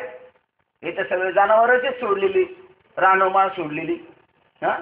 जसं सोडलेले असतात ना, देवाला सोडतात आमच्याकडं. बैल देवाला सोडतात. ती देवाला सोडलेली बैल दिले की मग चांगली, त्यांना एवढी ज्ञान असते ते मंदिरातच झोपायला येते. कोण? देवाला सोडलेले बैल. बरं माणसं झोपलेली असते तर त्यांना पाय लागून नाही देते. बराबर हिशोबाने जाणार. हे सगळे ज्ञानेश्वर महाराजांच्या मला यांनी रामदास आपला यादव त्यांनी एक प्रमाण लिहिलं. भाऊ कोण काय देईल काय सांगता नाही. यादवनी प्रमाण दिलं काय? फुलला भक्तीचा हिरवा मळा आणि तो झाला सोहळा चोरांचा. हे कशातले? बाळूमामाच्या कॅशेट मधले वाक्य. बाळूमामांनी वाक्य मारले. बाळूमामा माहिती ना, मेंढर पाळायचे, त्यांचं वाक्य काय? फुलला भक्तीचा हिरवा मळा आणि तो सोहळा झाला चोरांचा. सगळ्या चोरांनी लुटा संत लूट लावलेली आमच्या ज्ञानेश्वर महाराजांच्या वाङ्मयावर. जे ज्ञान संसाराला मुळासकट उपटून टाकते आणि संकल्परूपी चिखल धुवून टाकते आणि सर्व व्यापक आकलन करण्यास अवघड आहे, त्याच्यात वाद नाही. पण अशा परब्रह्माची भेट आत्मतत्वाने करून देते. ते ज्ञान प्राप्त झाले असता प्राण पांगळा होतो, ज्याच्या स्फूर्तीने जगातील सर्व व्यवहार चालत असतात. आणि ज्या ज्ञानाच्या प्रकाशाने बुद्धीमध्ये आभासरूपी ज्ञानशक्तीचे डोळे उघडतात व जीव आनंदाच्या पोटावर लोळतो, त्याचा धनी होतो, मालक होतो, आनंदाचा मालक होतो. आनंदाच्या पोटावर तो जीव लोळतो. असं ज्ञान आपल्याला बाबा लोकांकडून घ्यायचंय. पण तुम्ही सांगा, खाट्या गायला किती जरी वासरू सोडलं दुसऱ्या वाऱ्यात बसलं तर काय दूध निघणार आहे? नाही निघणार. उलट एखादी लाट मारील तर यावं लागलं आपल्याला. तशा खाट्या गाय सांभाळण्यात आमचं आयुष्य गेलं. त्याच्यात आम्हाला भूषण. आमची खाटी गाय लई मोठी, तिला का साधा नाही लागत मांडव, मोठा मांडव लागतो. तिला सुग्रास खायला लागतो. बाबाला तुपाशिवाय जमत नाही, गावठी तुपाशिवाय. हा दूध किती देते? दुधाच्या नावाने शिमगा काहीच नाही, नुसत्या सांभाळण्यावारी चालल्यात गाया. ज्या ज्ञानाच्या प्रकाशाने बुद्धीमध्ये आभासरूपी जीव आनंदाच्या पोटावर लोळतो, त्याचा धनी होतो. असे जे ज्ञान पवित्रपणाचा एकमेव ठेवा, जे प्राप्त झाले असता विषयांनी विटाळलेले मन निर्मळ होते. काय आहे का काकड्यातलं प्रमाण गोरडे बाबा तुमच्याकडे? पुन्हा वाचतो मागे. असे जे ज्ञान पवित्रपणाला एकमेव ठेवा व जे प्राप्त झाले असता विषयांनी विटाळलेले मन निर्मळ होते. महामळ मन होते गांधले, शुद्ध चोखाळले स्फटिक जैसे. मनाला जे मळ लागले होते ते निघून गेले आणि स्फटिकासारखं चकाचक झालं. देह तादात्म्य संबंधाने मी जीव आहे असा जो आत्म्याला जीवत्व भ्रांती रूप क्षयरोग लागलेला असतो, तो ज्या शुद्ध ज्ञानाच्या प्राप्तीने नाश होतो. क्षयरोग लागलेला आहे कोणता? आत्म्याला मी जीव आहे हा क्षयरोग लागला होता, तो संपून जातो. देह तादात्म्य संबंधाने मी जीव आहे असा जो आत्म्याला जीवत्व भ्रांती रूप क्षयरोग लागलेला असतो, तो ज्या शुद्ध ज्ञानाच्या प्राप्तीने नाश पावतो. जे ज्ञान निरूपण करण्याजोगे नसून आम्ही त्याचे निरूपण करतो, कारण ते निरूपण ऐकून नीट समजून घे. ज्ञान सांगण्याजोगं नसतं, ज्ञान सांगायचा विषय नाही, तरी सांगतो अर्जुना ऐकून नीट घे, म्हणजे बुद्धीत प्रकाश पडेल. मग बुद्धीत प्रकाश पडल्यानंतर ज्ञानाचा पाठपुरावा करणारी गोष्ट आपल्या जीवनात ताबडतोब सुरुवात झाली पाहिजे. ऐकलं त्याला म्हणायचं. एखाद्या पोराला म्हणलं हे तांब्या भरून दे, तर त्यांनी काय केलं पाहिजे? ऐकलं असेल तर उठून लगेच तांब्या भरून आणून दिला पाहिजे. 5 मिनिटं झाले तरी वडील म्हणतात हे ऐकलं नाही का तू? म्हणलं ऐकले. काय? म्हणलं तांब्या भरून दे. मग त्याने कृती केली पाहिजे ना, ऐकलं म्हणजे.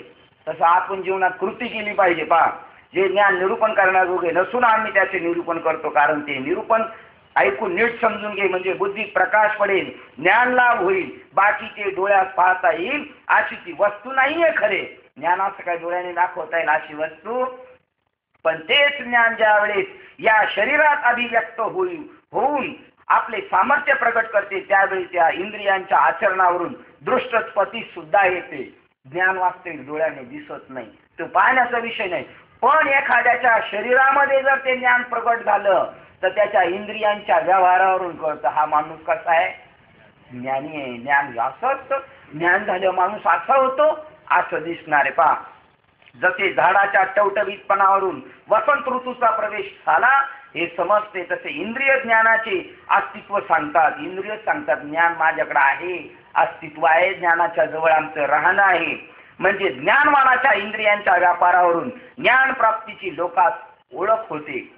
अरे, झाडाला जमिनीत मुळाशी पाणी सापडले आहे हे फांद्यांच्या विस्तारावरून त्याच्या टवटवीवरून दिसून येते. काय उदाहरण दृष्टांत, ह्या झाडाला पाणी मिळतंय का नाही हे दिसत नाही आपल्याला, ते दिसण्याचा विषय नाही, पण ज्या अर्थी टवटवी ते झाड त्या अर्थी त्याला पाणी मिळतं. अथवा अंकुरचा लुसलुशीतपणा जसा जमिनीचा मृदूपणा सांगतो, किंवा चांगल्या कुलीन मनुष्याच्या वागण्याच्या पद्धतीवरून त्याचा थोरपणा दिसून येतो, अथवा आदरातिथ्याच्या तयारीवरून जसा स्नेहभाव प्रगट रूपाने दृष्टीस पडतो, किंवा एखाद्याचे प्रथम दर्शन होताच मनाला होणाऱ्या समाधानावरून हा पुण्यपुरुष आहे असे कळून येते, अथवा केळीत उत्पन्न झालेला कापूर जसा सुवासावरून ओळखण्यात येतो, किंवा भिंगात तावदानात ठेवलेल्या दिव्याचा प्रकाश ज्याप्रमाणे भिंगाबाहेर सभोवार पसरतो. कंदिलाच्या आतमध्ये उजेड आहे, पण कंदिलाच्या काचेवरून बाहेर बी प्रगट करतो, त्याच्यावरून कळतं आतमध्ये याच्याकडे ज्ञान आहे, प्रकाश आहे. त्याप्रमाणे हृदयात ज्ञानोदय झाल्यावर जी शरीरावर त्याची लक्षणे उमटलेली दृष्टीस पडतात ती सांगतो, आता सांगतो, चांगले लक्ष देऊन ऐक. ही कशासाठी सांगतात? साधूची ओळख व्हावं आपल्याला. आपण कोणाच्या मागं जायचं? अहो, गुरु करताना लय विचार करून करावा लागतो. माझं तर परमभाग आहे, मी लय मोठमोठे बैठकीत जाऊन आलो, तर मी म्हणलं यांना करायचं त्यांना. आज महाराष्ट्रात नंबर 1 लय टॉप, कोण मठाधिपती आहे, कोण कुठं आहे कुठं, त्यांच्याजवळ गेलं. मी म्हणलं तुम्हाला घ्यायचं, पण देवाने मला बरोबर बाजूला काढलं आणि इकडं आणून घातले. काय परमभाग्य नाही. त्यांच्या सानिध्यात गेलो असतं मग तर ऐकलं नसतं, म्हणलं असतं आमचे बाबा आमचे बाबा आमचे बाबा, काही नसलं तरी आमचे बाबा करत बसलो. कारण व्यावहारिक दृष्टी प्राप्त झाली असती. साधूकडे गेल्यावर व्यावहारिक दृष्टी प्राप्त न बरं का, मुळाची दृष्टी प्राप्त होते. मुळाची म्हणजे खांबाची दृष्टी भेटत नाही, लोखंडाची दृष्टी भेटते, अधिष्ठानाची दृष्टी भेटते साधूकडे गेल्यानंतर. आता साधूचं लक्षण सांगतात. कसा आहे साधू? आपल्याला साधू करताना किती विचारपूर्वक करायचा. पाणी पिना छान के गुरु करना और बिना विचार गुरु करे पडे 84 के खाने में. उगाच लोक म्हणतात म्हणून केलं का 84 लक्ष येण्याच्या तडाख्यात सापडल्याशिवाय राहणार नाही. पा अमानित्व. तर कोणत्याही व्यवहारात सर्व गोष्टीच्या बाबतीत कोणाचीही बरोबरी करणे ज्याला आवडत, पहिला गुण सांगितला अमानित्व. व लोकांनी संभावित म्हटले असता त्याला मोठेपणाचे पराकाष्ठाचे ओझे वाटते.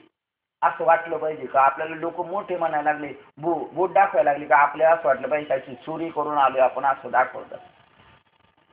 त्याच्या अंगी असलेल्याचा गुणाचे वर्णन केले असता व योग्यतेनुरूप लोकांनी सन्मान केला असता, किंवा अंगची योग्यता लोकांनी प्रगट केली असता, असे बरं का ते तसे बरं का ते तसे बरं का असं जर लोक बोलली त्याला त्याच्या चांगलेपणाबद्दल, त्यावेळी तो कसा गडबडून जातो म्हणतील तर पारध्याने जसा चोहूकडून वेढलेला हरिण घाबरा होतो, किंवा नदी बाहुबलाने पोहून पलीकडे जात असताना सापडलेला मनुष्य जसा घाबरतो. हरिण जसं पारद्याच्या तडाख्यात सापडल्यावर जसं कासावीस घाबरतो, नदीत पोहणारा बुडायला लागल्यानंतर जसा घाबरतो, तसा मान देताना त्याला घाबरलेपणा वाटला पाहिजे. गळ्यात हार घातलेला तो कमीत कमी जय विठ्ठल होस्तोपर्यंत काढला नाही पाहिजे त्याने कीर्तनाच्या वेळेला. आणि सारखा असा केला पाहिजे, असा करायला पाहिजे, असा वर करायचा. आणि असं ओझं ठेवून सुद्धा बाबा बोलले का तर समजायचं बाबा कसे आहेत, ज्ञानी. एवढं वजन सांभाळून बाबा आपल्याशी एवढं निरूपण करतात, असं सारखं बाजूला केला पाहिजे. आणि कमीत कमी जय विठ्ठल होस्तोपर्यंत हार काढला नाही पाहिजे का समजायचे बाबा कसे आहेत, ज्ञानी आहेत बाबा. तशा प्रकारे पार्था लोकांनी सन्मान केला असता जो कष्टी होतो व जो आपल्या अंगाकडे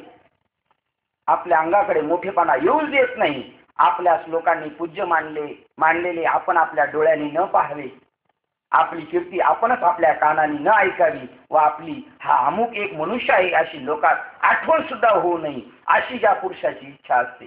संत गाडगे बाबा त्यांच्या जर पाया पडायला गेले ना लोक, काठी मी बदलून काढत होते. हे मी का देव आहे का? जा देवाच्या पाया पड जा. आता इथं बाबा लोकच आपले फोटो विकायला बसलेले आहेत. काय सांगा बरोबर, बाबाचे फोटो देव शंकराच्या कृष्णाच्या फोटोपेक्षा आहेत बाबांचे फोटो. याचे चांदीच्या याच्यामध्ये भरलेले असतात, मागून फ्रेम वगैरे सोन्याची चांगली दिसायला. हं बाबा दिसायला पाहिजे का असायला पाहिजे? असायलाच्या नावाने शिमगान, दिसायला तर लय टवटवीत आहे. हा लोकांचं फुकट खाल्ल्यावर का नाही टवटवीत दिसायचा?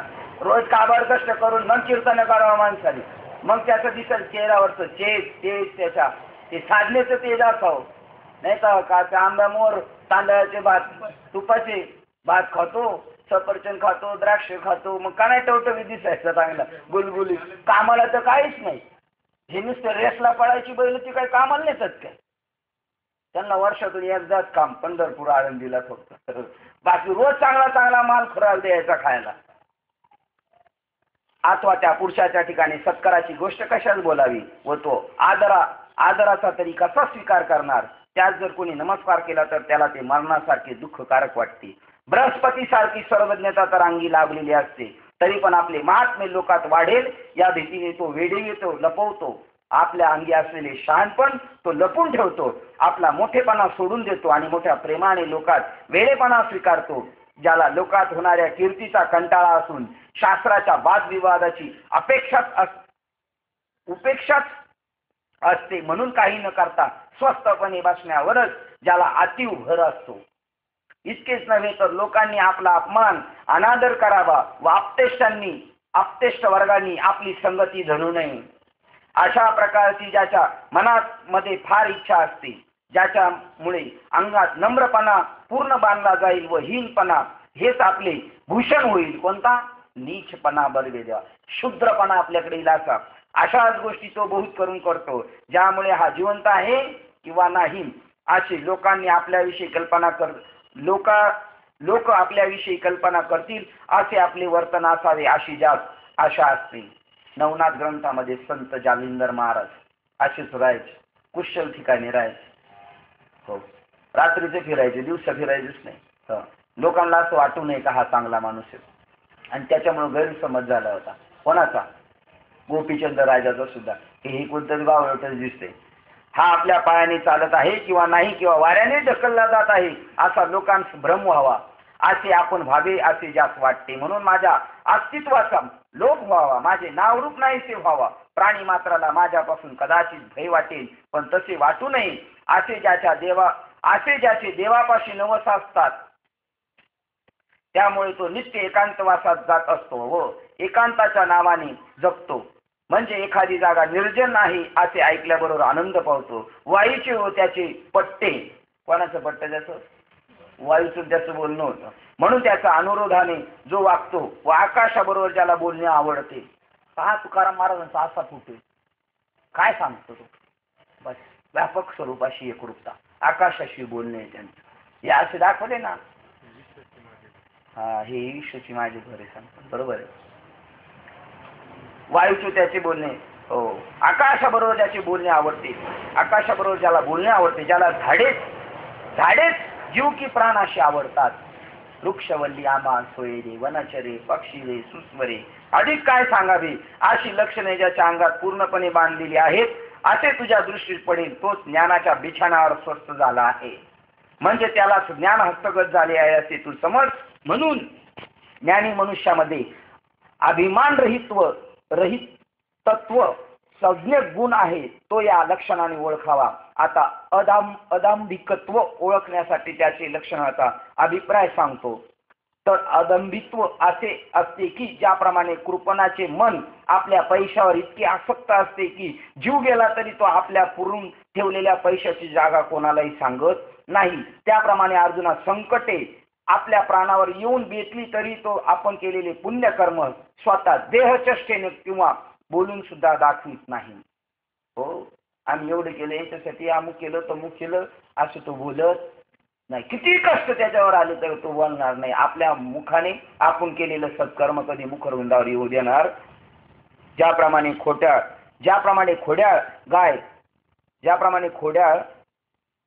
गाय आलेला पाना चोरून पळवते किंवा उतार वयात आलेली वेश आपले प्रौढ वय वार्धक्य लपवते. एखाद्या धनवान मनुष्याला अरण्यात चोरट्यांनी एकट्यात काटले असता तो ज्याप्रमाणे आपली श्रीमंती प्रगट न करता लपवतो, किंवा कुलीन मुलगी आपले विशेष अवयव वस्त्रांनी आच्छादित करते, अथवा शेतकरी ज्याप्रमाणे धान्य पेरल्यावर त्याच्यावर कुळवाने माती ओढून ते झाकून टाकतो, त्याप्रमाणे आपण केलेले दान व पुण्य जो कोणाचंही कळू न देता झाकतो. आपल्या देहात वरवर सुशोभित करीत नाही, लोकांचे केवळ मनोरंजन करीत नाही, आणि आपण केलेला धर्म आपल्याच वाचारूपी ध्वजेवर बांधण्याचे ज्यास ज्ञात नसते, म्हणजे आपल्या दानधर्माविषयी आपणच आपल्या तोंडाने टिमकी वाजवीत नाही, म्हणजे सांगत नाही. कुठं गेले? पंढरपूर आळंदीला गेले तर कोणाला किती किती पावती फाडली ही लोकांना सांगायची नाही, दाखवायची नाही. असे पाटील साहेब होते. खूप पैसे दिले आपल्या संप्रदायात, जिथं जिथं गरज असेल तिथं द्यायचे. मी जर पावती घेऊन गेलो ना त्यांच्याकडं, पैसे पहिले द्यायचे, मग पावती घेऊन गेलो का मला म्हणायचे, हे अरे संपत माझे असल्या कागदावर प्रेम नाही रे, जा घेऊन जा. अजून 2-3 महिन्याने परत येईल, कारण 20 वर्ष झालं म्हणजे पोलिसची पेन्शन खातोय मी. मला दर महिन्याला 6-7 हजार रुपये येतात. मी एकटा किती खाणार? उरले का 2-4 हजार रुपये घेऊन जा. पहा, सत्कर्म करायचं पण वाचेच्या याच्यावर आणायचं नाही.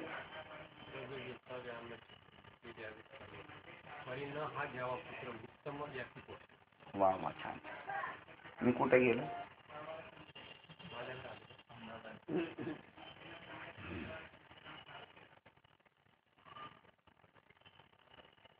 तो आपल्या शरीराच्या उपभोगाकरता तसेच इतर लोकांवर आपल्या देहावर सुशोभित करीत नाही, केवळ मनोरंजन करीत नाही, व आपला केलेला धर्म आपल्या वाचारूपी ध्वजेवर बांधण्याचे जास्त माहीत नसते, ज्ञात नसते, म्हणजे आपल्या दानधर्माविषयी आपणच आपल्या तोंडाने टिमकी वाजवित नाही, म्हणजे सांगत नाही. किती स्पष्ट शब्दात सांगावं लागले ज्ञानेश्वर महाराजांना ह्या गोष्टी. प्लीज हात जोडून सांगा. तसेच इतर लोकांवर उपकार केलेले बोलून दाखवित नाही, बोलून दाखवित नाही, व आपण अभ्यासलेली विद्येची प्रौढी मिरवित नाही, व प्रतिष्ठेसाठी आपल्या विद्येचा व मिळवलेल्या पुण्याचा विक्रय करण्यास धजत नाही. कमवलेलं विकायचं नसतं. आपण हेच करतो, विकून सगळा नेल होऊन जातो. करेक्ट. तो आपल्या शरीराच्या उपभोगाकरता जे काही खर्च करतो त्यावर तो कृपण आहे असे वाटते, पण बाकी धर्माची बाबतीत मात्र थोडे तो कृपण आहे असे वाटते, पण बाकी धर्माची बाब आली म्हणजे मात्र थोडेफार हे न म्हणता हवा तेवढा खर्च करतो. घरात पाहिले असता सर्व गोष्टींची टंचाई असल्याचे दिसून येते. स्वतःच्या शरीराची ठेवून पावलेली असता रोडकी असावायची, परंतु दान करण्याचे बाबतीत तो कल्पवृक्षाशी प्रतिज्ञापूर्वक चढाओढ करतो. फार काय सांगावे, स्वधर्माचे आचरण करण्यास जो थोर असून उचित प्रसंग आला असता अति उदार असतो, आणि त्याचप्रमाणे आत्म अनात्म विचाराच्या गोष्टी निघाल्या असता जो तत्व निर्णायक वाद विवादात महाचतुर असतो. बाकी इतर गोष्टीच्या बाबतीत पाहू गेले असता तो वेड्यासारखा राहत असतो. तत्वज्ञानाचा आत्मा अनात्माचा विचार निघाला, नाशवंत काय शाश्वत काय याच्यावर दण तो आत्मचर्चा करून सक्सेस होणार असं असतं. पण बाकीच्या प्रौढी मात्र मिळवित नाही. केळीचे सर्व अंग हलके व पोकळ दिसले तरी पण त्याची फळे दाट रसभरीत असतात, किंवा मेघाचे अंग ज्याप्रमाणे दिसण्यात हलके व सहज वाऱ्याने नाहीसे होऊन जातील असे दिसते, परंतु तेच मेघ वर्षाव करू लागले म्हणजे ती नवलाव्याची जलमयता पाहून ते भरीव आहेत असा निश्चय होतो. याप्रमाणे त्याची तात्विक पूर्णता पाहिली, ज्याप्रमाणे ज्याची तात्विक पूर्णता पाहिली असता बुद्धीला समाधान वाटते व वाणीला वर्णन करण्यास उचित ठिकाण तोच असतो. हे असो या उपयुक्त चिन्हाच्या ज्याच्या ठिकाणी उत्कर्ष असल्यास दृष्टीस पडतो, त्याच्या हाती ज्ञान आलेच असे समज, असे समज. आता अदंभिकत्व ज्याला म्हणतात ते हे होय. आता अहिंसेचे लक्षण सांगतो. अहिंसा हे पहा, अनेक मतवाद्यांची आपापल्या मताप्रमाणे अहिंसेचे पुष्कळ प्रकाराने वर्णन केलेले आहे. ते प्रथम ऐक. परंतु ती अहिंसा इतकी चमत्कारिक आहे की ज्याप्रमाणे झाडाच्या फांद्या तोडून मग त्या झाडाच्या संरक्षणार्थ बुंद्याभोवती त्याचे कुंपण घालावे अशी आहे अहिंसेचं वर्णन सांगतात. किंवा आपले हातपाय तोडून ते शिजवून आपल्या भुकेची पीडा शमन करावी, अथवा देऊळ मोडून त्याच्या सामानाने देवाभोवती आवाराची भिंत बांधावी. त्याचप्रमाणे यज्ञाधिक कर्मात हिंसाच करून मग तिच्यापासून अहिंसा उत्पन्न करावयाची असा हा पूर्वमीमांसेने कर्मकांड कर्मकांडकारांनी विलक्षण निर्णय केला आहे. कारण पावसाच्या अवर्षणामुळे होणाऱ्या उपद्रवाने सर्व जग अतिशय गांजून जर्जर झाले, म्हणून पर्जन्याकरता कारिली इत्यादी अनेक याग करतात. तर त्या यागाच्या मुळाशी पाहू गेले असता त्या यज्ञात प्रत्यक्ष पशूंची हिंसा ही केली जाते. मग अहिंसेचा जो पलीकडील काठ तो त्या ठिकाणी कसा दृष्टीस पडणार? हिंसा करतात आणि अहिंसेची ही करतात. झाडं तोडायची, त्याच्या फांद्या आणि त्याला कुंपण घालायचं, देऊळ तोडायचं आणि आवरत बांधकाम करायचं, त्याला काय अहिंसा म्हणायची? जर नुसती केवळ हिंसाच पेरली असता त्या ठिकाणी अहिंसा उगवेल काय? तर नाही. परंतु अर्जुना, या यज्ञिकांच्या धैर्याची नवलपूर्ण कमाल आहे. पांडवा, आयुर्वेद व सर्व वैद्य ग्रंथही अशाच तऱ्हेच्या धोरणाने आहे. कारण अरे, एका जीवाचे रक्षण करण्याकरता दुसऱ्या जीवाचा घात करावा असे त्यात सांगितलेले आहे. झाडाच्या साली साळायच्या आणि त्याच्यातून चिक काढायचा आणि तो याला लावायचा, याला जिवंत करायचा आणि त्याला मारायचा, दुसऱ्याचा जीव घात करावा असे त्यात सांगितले आहे. नाना प्रकारच्या रोगांनी पोळलेले पुष्कळ जीव दुःखाने लोळत पडलेले आहेत असे पाहून ह्या घडत असलेल्या हिंसेच्या म्हणजे दुःखाच्या निवारणार्थ रोगाची परीक्षा निदान करून म्हणजे मूळ कारण शोधून औषधाची योजना केली. तो औषधाच्या योजनेकरता पहिल्या प्रथम एका झाडाचे मूळ खणून आणले व दुसऱ्या काही झुडपांना मुळासकट व पानासकट उपटून आणले. कित्येक झाडे मध्येच मोडतात, काही मोठ्या झाडाची साल काढून आणतात व फळ देण्याच्या बेतात आलेल्या काही वनस्पती खालीवर आच्छादन घालून उकडून काढतात. शत्रुभाव रहित असल्यामुळे ज्यांना शत्रूच उत्पन्न झाला नाही अशा झाडांच्या सर्वांगावर घाव करून त्यातून निघणारा चिक काढून घेतात. याप्रमाणे धनुर्धरा सर्व वनस्पतीचे जीवनसत्व नाहीसे करून ती झाडे कोरडी करतात आणि सजीवांच्या अंगात हात घालून त्याच्या पोटातील पित्त काढून घेतात व त्यामुळे रोगांनी पीडित झालेल्या अशा दुसऱ्या पुष्कळ जीवाचे रक्षण करतात. अहो, ही अहिंसा कसली! नांदती घरे मोडून त्याचे देव्हारे किंवा देऊळ केली. लोकांस सावकारी व्यवहारात बुचाडून त्या द्रव्याच्या साह्याने अन्नछत्री घातली. काय सांगितलं ज्ञानेश्वर महाराज? कीर्तनकार बाबांचे व्याजाचे धंदे काय ज्ञानेश्वर महाराज म्हणतात बघा.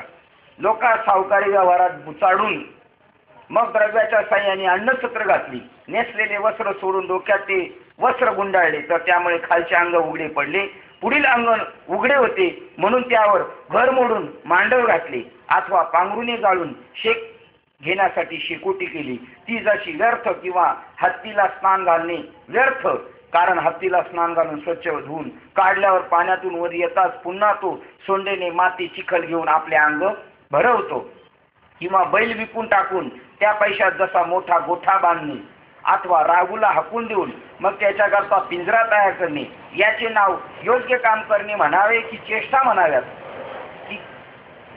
की यास काय हसावे हेच समजत नाही. कोणी धर्म संप्रदायाप्रमाणे हिंसा होऊ नये म्हणून पाणी गाळून पितात. गेले जैना म्हटलं ज्ञानेश्वर महाराज. ज्ञानेश्वर महाराजांनी कोणाचीच टीका करायची सोडलं नाही. आणि ही टीका म्हणायचं का? आपल्याला डोळस करण्यासाठी असं बोलावंच लागेल. जर पतपिढीचा जो साहेब येतो तो चेकिंगला, त्याला जमा खर्च दाखवाच लागेल. नाही तर डबऱ्यात गेलेल्या पतपिढीला वर्ग दिला तर जेवढे टाकायला जाणारे तरी तयार झालेले त्यांना असंच ठणठण पालवून गावाला जावं लागेल. हा जो हिसाब चिटणीस ठेवलेला आहे कशासाठी? तसे संत वाङ्मय जे आहे हे व्यासपीठ आहे खऱ्या खोट्याचा निवाडा करण्यासाठी. तुकाराम महाराजांचा अभंग आहे, उजळावाया आलो वाटा खरा खोटा निवाडा. कोणी संप्रदायाप्रमाणे हिंसा होऊ नये म्हणून पाणी गाळून पिण्याचा आरंभ करतात आणि गाळायच्या वेळेला नेलेले जनावर ते बारीक बारीक जीवजंतू त्याचं काय? किंवा चिरगुटातील पाणी पिळून घेते वेळी जीव मारतात. ही हिंसाच होय. कोणी हिंसा होईल या भीतीने धान्य न शिजवता उपाशीच राहतात किंवा कच्चे धान्यच खातात व तेच पचन न झाल्यामुळे त्यामुळे त्याचे प्राण कासावीस व्याकुळ होतात. हीच हिंसा होय. याप्रमाणे सुसंपन्न मनाच्या अर्जुना हिंसेला कर्मकांडात अहिंसा मानून जो उलटा सिद्धांत केला आहे तो नीट समजून घेऊन लक्षात ठेव. पहिल्या प्रथम अहिंसेची लक्षणे सांगावी. असे जेव्हा आम्ही अहिंसेचे नाव मनात आणले तेव्हा आमच्या स्फूर्तीला बुद्धीला अशी इच्छा झाली की अगोदर ही मते सांगून खऱ्या अहिंसेचे लक्षण सांगावे. नाही तर खोट्यालाच लोक अहिंसा म्हणतील. परंतु वर वर्णन केलेल्या नावाचा मात्र अहिंसा आशा यांना आशा गाळाव्या म्हणून वर सांगितलेल्या नावांना अहिंसा म्हणून गाळाव्यात याच्यासाठी सांगितलं. त्या अहिंसा नसून काय आहेत त्या हिंसाच आहे. परंतु वर वर्णन केलेल्या नावाच्या मात्र अहिंसा आशा यांना कशा गाळाव्यात म्हणून त्याचे वर्णन करणे भाग पडले. त्याप्रमाणे त्या खोट्या अहिंसा आहेत हे तुला कळावे असाही आमच्या अंतःकरणाचा भाव हेतू होता. अर्जुना, मुख्यत्वे करून हाच हेतू मनात घेऊन आम्ही तुला वरील खोट्या अहिंसेचे लक्षण सांगितले. नाहीतर प्रतिपाद्य विषयाचा फोपट मार्ग सोडून मतमतांतरी सांगण्याच्या आडमार्गाने कोणीच उगेच का घावेल. आणि अर्जुना, आपले स्वतःचे मत निर्मित करून स्थापन करण्याकरता प्रथम दुसऱ्या प्राप्त असलेल्या मताविषयी विचार व निर्णय करावा लागतो. याप्रमाणे आपले मत स्पष्ट करण्याची ही पद्धत आहे. तर आता यापुढे आमचे जे मुख्य मत आहे ते ऐक. ते आमचे मत स्पष्ट सांगून अहिंसेची यथार्थ लक्षणे सांगू. त्यामुळे अहिंसेचे स्वरूप समजेल. जी अहिंसा अंतःकरणात अभिव्यक्त झाली असता ते स्पष्ट ज्ञान झाले आहे असे दिसून येईल. परंतु ती अहिंसा ज्याच्या चित्तात अहिंसा वृत्ती असून ती अंगावर पूर्ण बांधली आहे ती मात्र त्याच्या आचरणावरूनच समजून येते. ज्याप्रमाणे सोने कसोटीच लावले म्हणजे त्या सोन्याचा कस ती ठरवते, त्याप्रमाणे खरोखर ज्ञानमानाची भेट झाली तरच मनात ज्ञान अभिव्यक्त झाले तरच लगलीच अहिंसेचा ठसा मनावर उमटतो. मूर्तिमंत अहिंसा उत्पन्न होते. अर्जुना, तो ठसा कसा उमटतो ते ऐक. आता खरी अहिंसा ज्याच्या चित्तात प्रगट झाली ते सांगतात. पाण्याच्या लाटा उल्लंघन न करता वा लहरी पायाने न फोडता आणि पाण्याचा स्थिरपणाही न मोडू देता वेगाने व हळूच जपून आपले आमिष खाद्य जो मासा त्यावर नजर ठेवून बगळा ज्याप्रमाणे पाण्यात पाऊल घालतो किंवा कमळाच्या आतील केसर चुळगळेल किंवा दुखावेल या शंकेने भीतीने भ्रमर जसे कमळावर हळूच जपून पाय ठेवतात त्याप्रमाणे परमाणूमध्ये सुद्धा अति सूक्ष्म लहान लहान जीव भरलेले आहेत असे जाणून ते न मरावे अशी मनात इच्छा उत्पन्न होऊन तीच आपली पावले लपवून ती जमिनीत बेताने ठेवून चालतो. हळूहळू चालतो. कारण माझ्या स्वामीची झोप मोडेल. पुढे वाक्य येईल. एखादा जीव आपल्या पायाखाली चिरटला जाईल.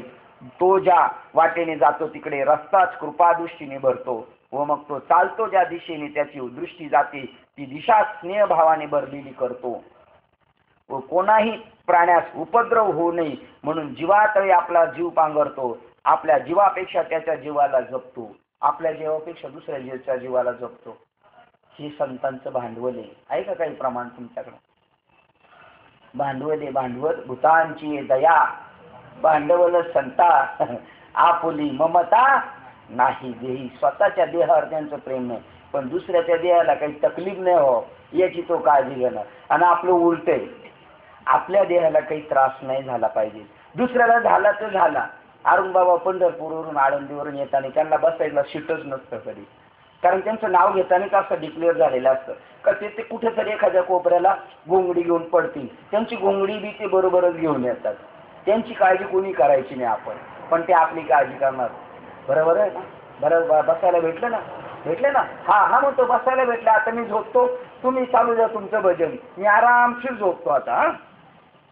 अर्जुना, अशा रीतीने ज्याचे जपून चालणे असते त्याचे अहिंसेचे माप शब्दाने वर्णन करून अचूक करता येत नाही असे त्याची अनन्यसाधारण महत्व आहे. तुम्हाला सांगतो बघा, आपण एकदा घोटीला गेलो. आपल्या सगळ्यांचे कार्यक्रम झाले. गायकवाडचं शरीर किती स्थूल आहे हो. आपले तर लय सोचले. सगळे झाले कार्यक्रम झाले. झोपले ना आपण एका कोपऱ्याला तिकडे जाऊन झोपलो होतो. तिकडे आले. हो सगळ्यांना भेटली का जागा झोपा? कीर्तनात ठसका लागला. कीर्तनात तर त्यांनी लगेच तिकडून पाण्याची बाटली पाठवून दिली होती. काय प्रेम आहे.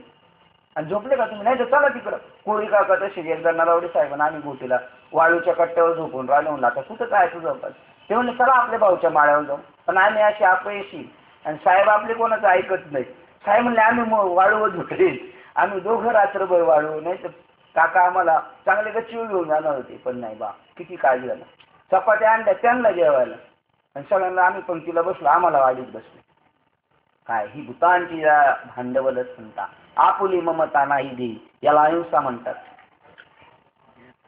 अशा रीतीने ज्याचे जपून चालणे असते अहिंसेचे माप शब्दाने वर्णन करून अचूक शब्दाने वर्णन करून अचूक करता येत नाही असे त्याचे अनन्यसाधारण महत्व आहे. मोहाच्या योगाने मांजरी आपल्या तोंडात तिलाच धरते. बघा काय उदाहरण दिलं, पण त्याला दात लागून देत नाही. तसं त्यांचं आहे.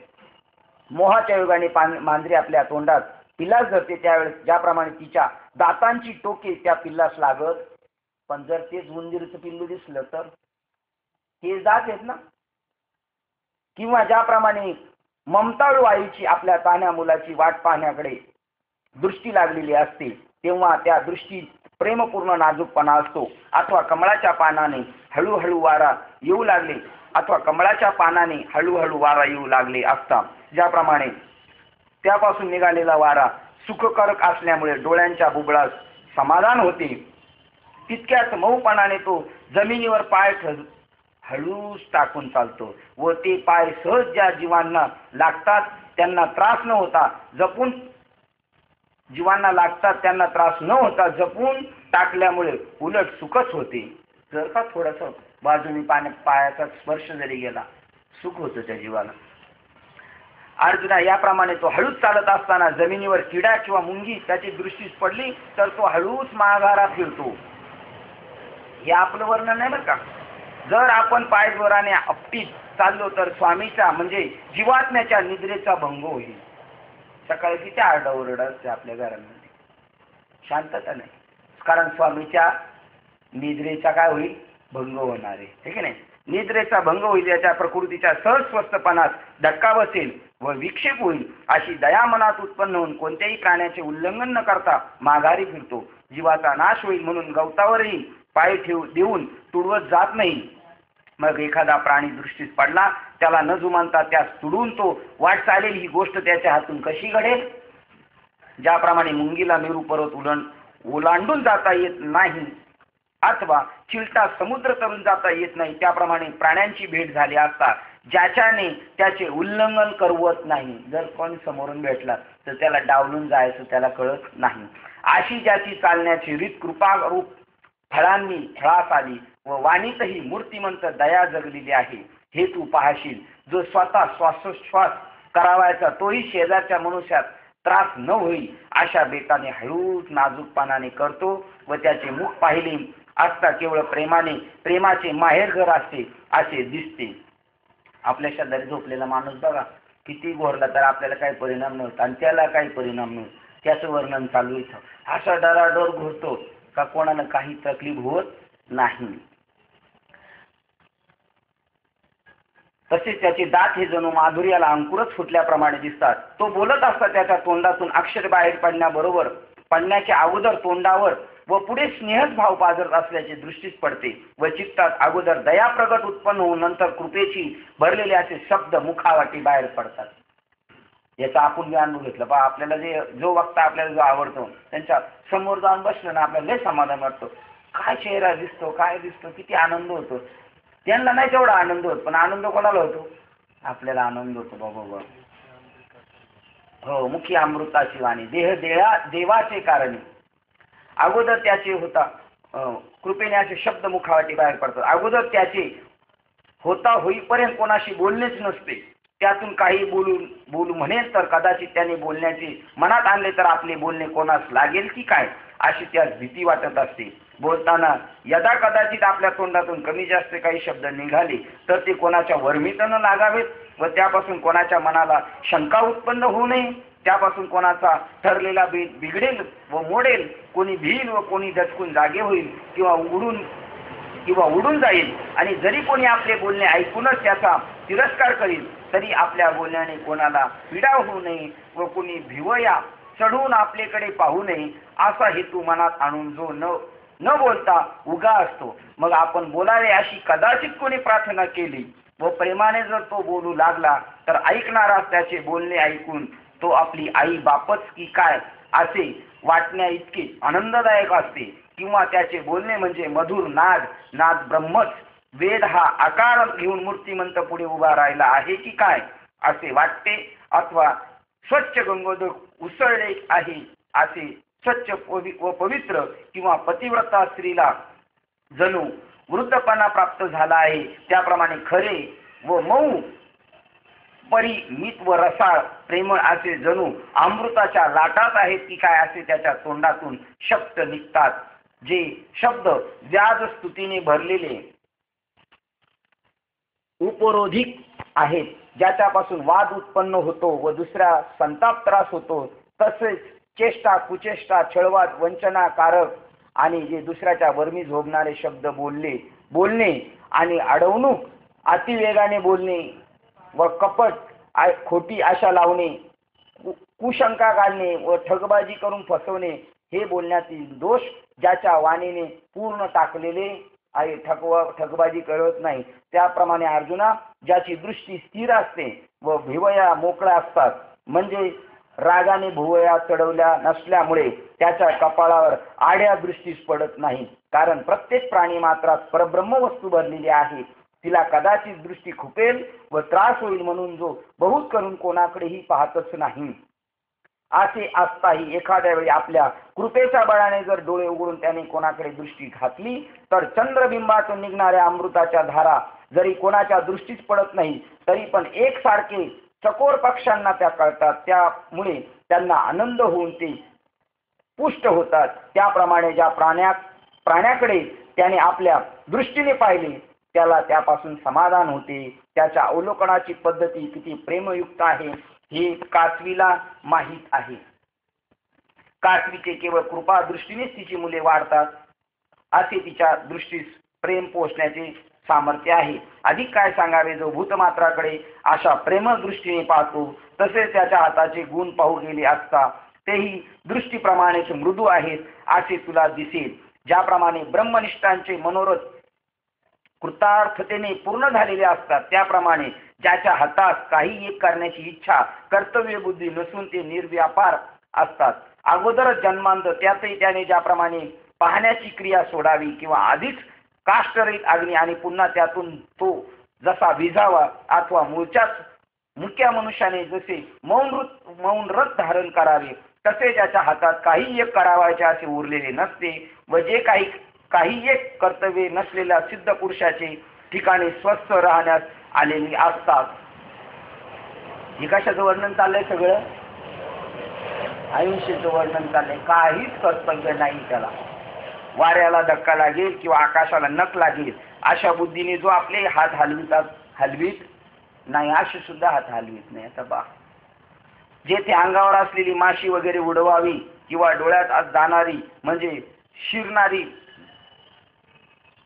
गुगुळ रुटी एकीकडे करावी अथवा पशु पक्ष्यांना आपल्या रागीत डोळ्याने भीती वाटेल असा आविर्भाव दाखवावा, या गोष्टी त्याच्याकडून कोठून घडणार? हे तिरटी त्याला हातात दंड किंवा काठी घेणेही जर आवडत नाही तर मग हातात शस्त्र घेण्याची गोष्ट कशाला पाहिजे? अर्जुनाला तर बरंच झालं, मग तर लढाई करायच नको. मग आता हातात लिलीने कमळ घेऊन फिरवल्यास अथवा फुलाचा बहार झेलण्यास ते गोफणीतील दगडाप्रमाणे एखाद्या जीवास लागून त्यास इजा होईल अशा समजुतीने हेही व्यापार जो हाताने करीत नाही. अंगावरील लवेच्या रांगा हलतील व एखाद्या जीवास इजा होईल म्हणून जो अंग कुरवाळीत नाही, अंगावरून हात फिरवित नाही व बोटांची नखे काढली असता हिंसा होईल म्हणून जो ती बोटावर गुंडाळ्या होईपर्यंत वाढवतो तो अकर्तव्य रहित असल्यामुळे अगोदर कोणतीही गोष्ट त्यास हाताने करावयाचीच नसते. अकर्तव्य रहित झाला त्याला काहीच करणं शिल्लक राहिलेलं नाही. परंतु जर हातात काही करण्याचा प्रसंग आला तर हात जोडण्याशिवाय दुसरा अभ्यास त्या हाताला ठाऊकच नाही. किंवा हाताने म्हणजे कोणाचं आपलं जरी चुकलं, समोरचं जरी चुकलं तर आपण काय करायचं? बाबांचं भाषा, 2 हात आणि तिसरं मस्त हरी बोला हरी बोला हरी बोला देत नाही. अजून व्यर्थ गलबला करू नका. हरी बोला नाही तरी आबोला, व्यर्थ गलबला करू नका. बस.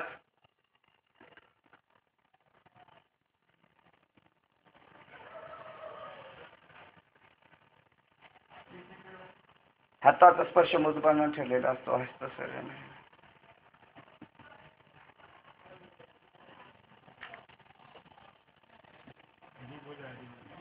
हिचच नाही ना हरी बोला हरी.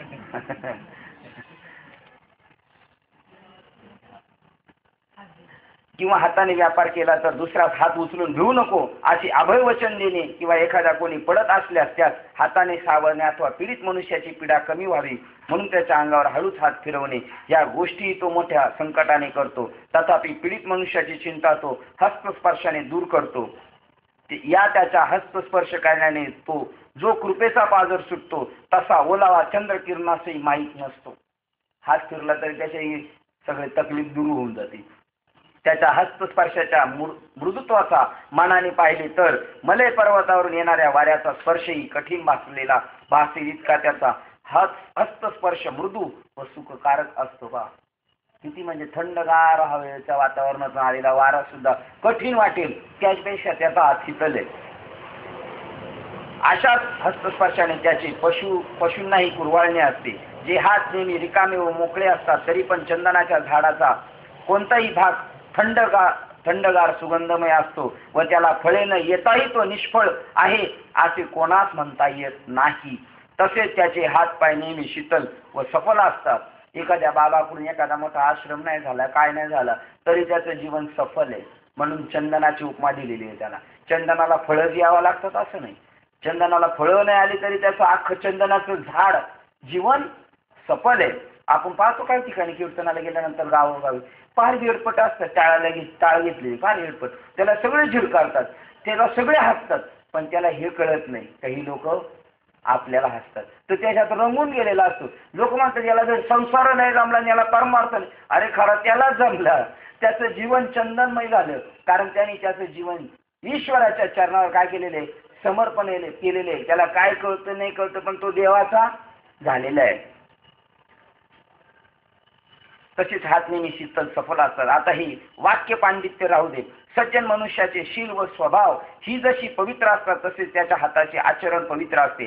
आता त्याचे मन खरोखर कसे आहे म्हणून जर सांगायचे म्हटले तर आतापर्यंत ज्या गोष्टी वर्णन केल्या त्या कृती तरी कोणाच्या आहेत मनाच्याच. झाडाच्या फांद्या म्हणजेच झाडे नव्हेत काय. पाण्याशिवाय समुद्र आहे काय.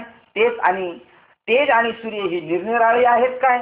अवयव आणि शरीर ही निरनिराळी आहेत का किंवा पाणी व पाण्याची गोडी व ओलावा ही काय निरनिराळी आहेत का. म्हणून ही जी सर्व इंद्रियांची बाह्य व्यापारात्मक लक्षणे सांगितली ती म्हणजे मूर्तिमंत मनच आहे असे समज. असंच त्याचं मन झालेले. हे बीज जमिनीत पेरले असते तेच अंकुर होऊन राहते. तसे याच्या मनात जे पेरले तेच बाहेर उगवलेले वर झाडाच्या रूपाने दृष्टीस पडते. त्याप्रमाणे इंद्रियांकडून घडणाऱ्या व्यापाराच्या द्वारा अंतर्मनच पसरले आहे कारण ते मनाच्याच प्रेरणेने होतात. परंतु मनातच जर अहिंसाचा उदय झाला नसेल तर इंद्रियांच्या द्वारा ती बाहेर कशी पडेल.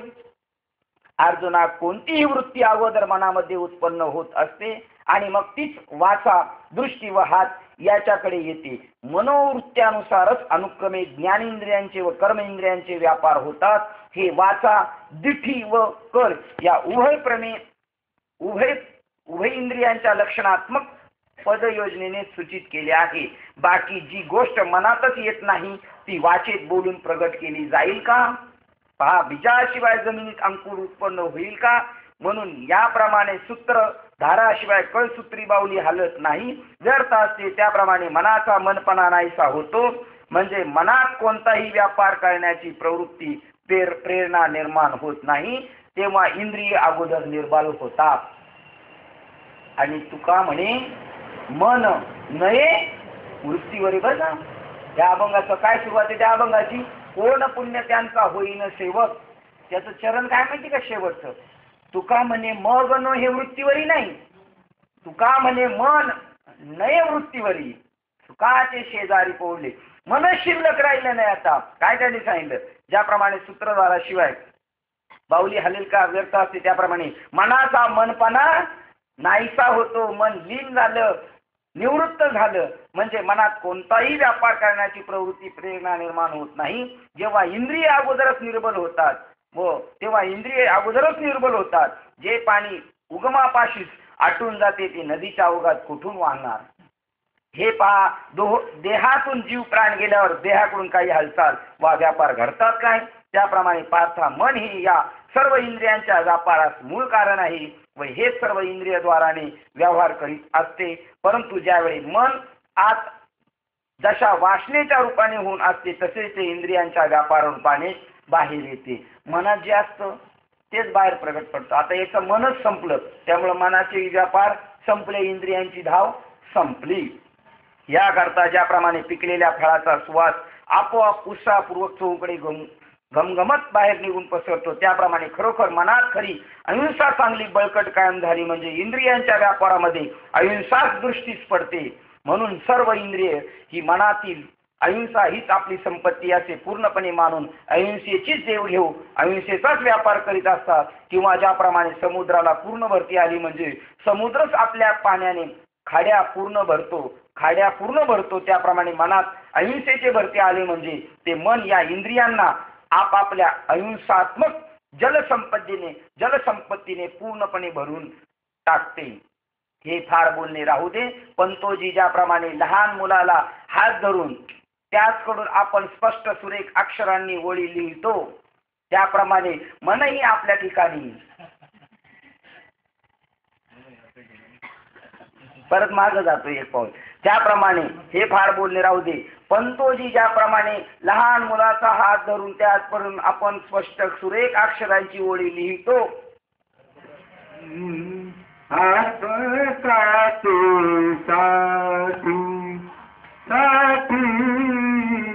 आपकाते साथी पंते हाती धरिणी पाटी पंते हाती धरिणी पाटी तैसे संत जगी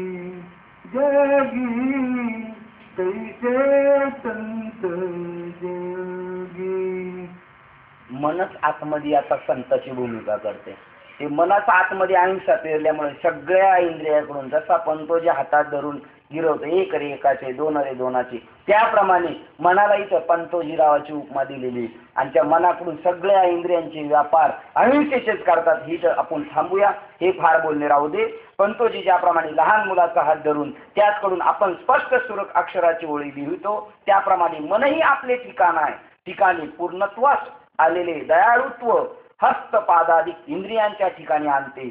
मनातच हे भाव प्रगट झाले, दयाळुत्वपणा, स्नेहळूपणा, आणि तो सगळा आपल्याकडे जी असलेली संपत्ती कोणाकडे दिली? सगळ्या इंद्रियांकडे देऊन टाकली.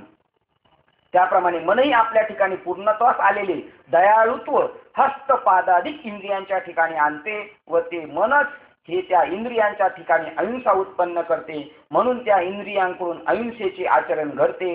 ह्या करता अर्जुना, इंद्रियांकडून घडणाऱ्या अहिंसेच्या म्हणून ज्या गोष्टी विवरण करून सांगितल्या त्या मनाच्याच अहिंसेच्या आहेत असे समज. 310 क्रमांकाच्या ओळीला आपण थांबूया. रोज 15 मिनिटं आपल्याला वाढवावं लागेल. आपल्याकडे अजून भरपूर पल्ला आहे, तेवढं सर्वांनी आपली तशी तजवीजच करून यायची का 15 मिनिटं जास्त लागणार आहे.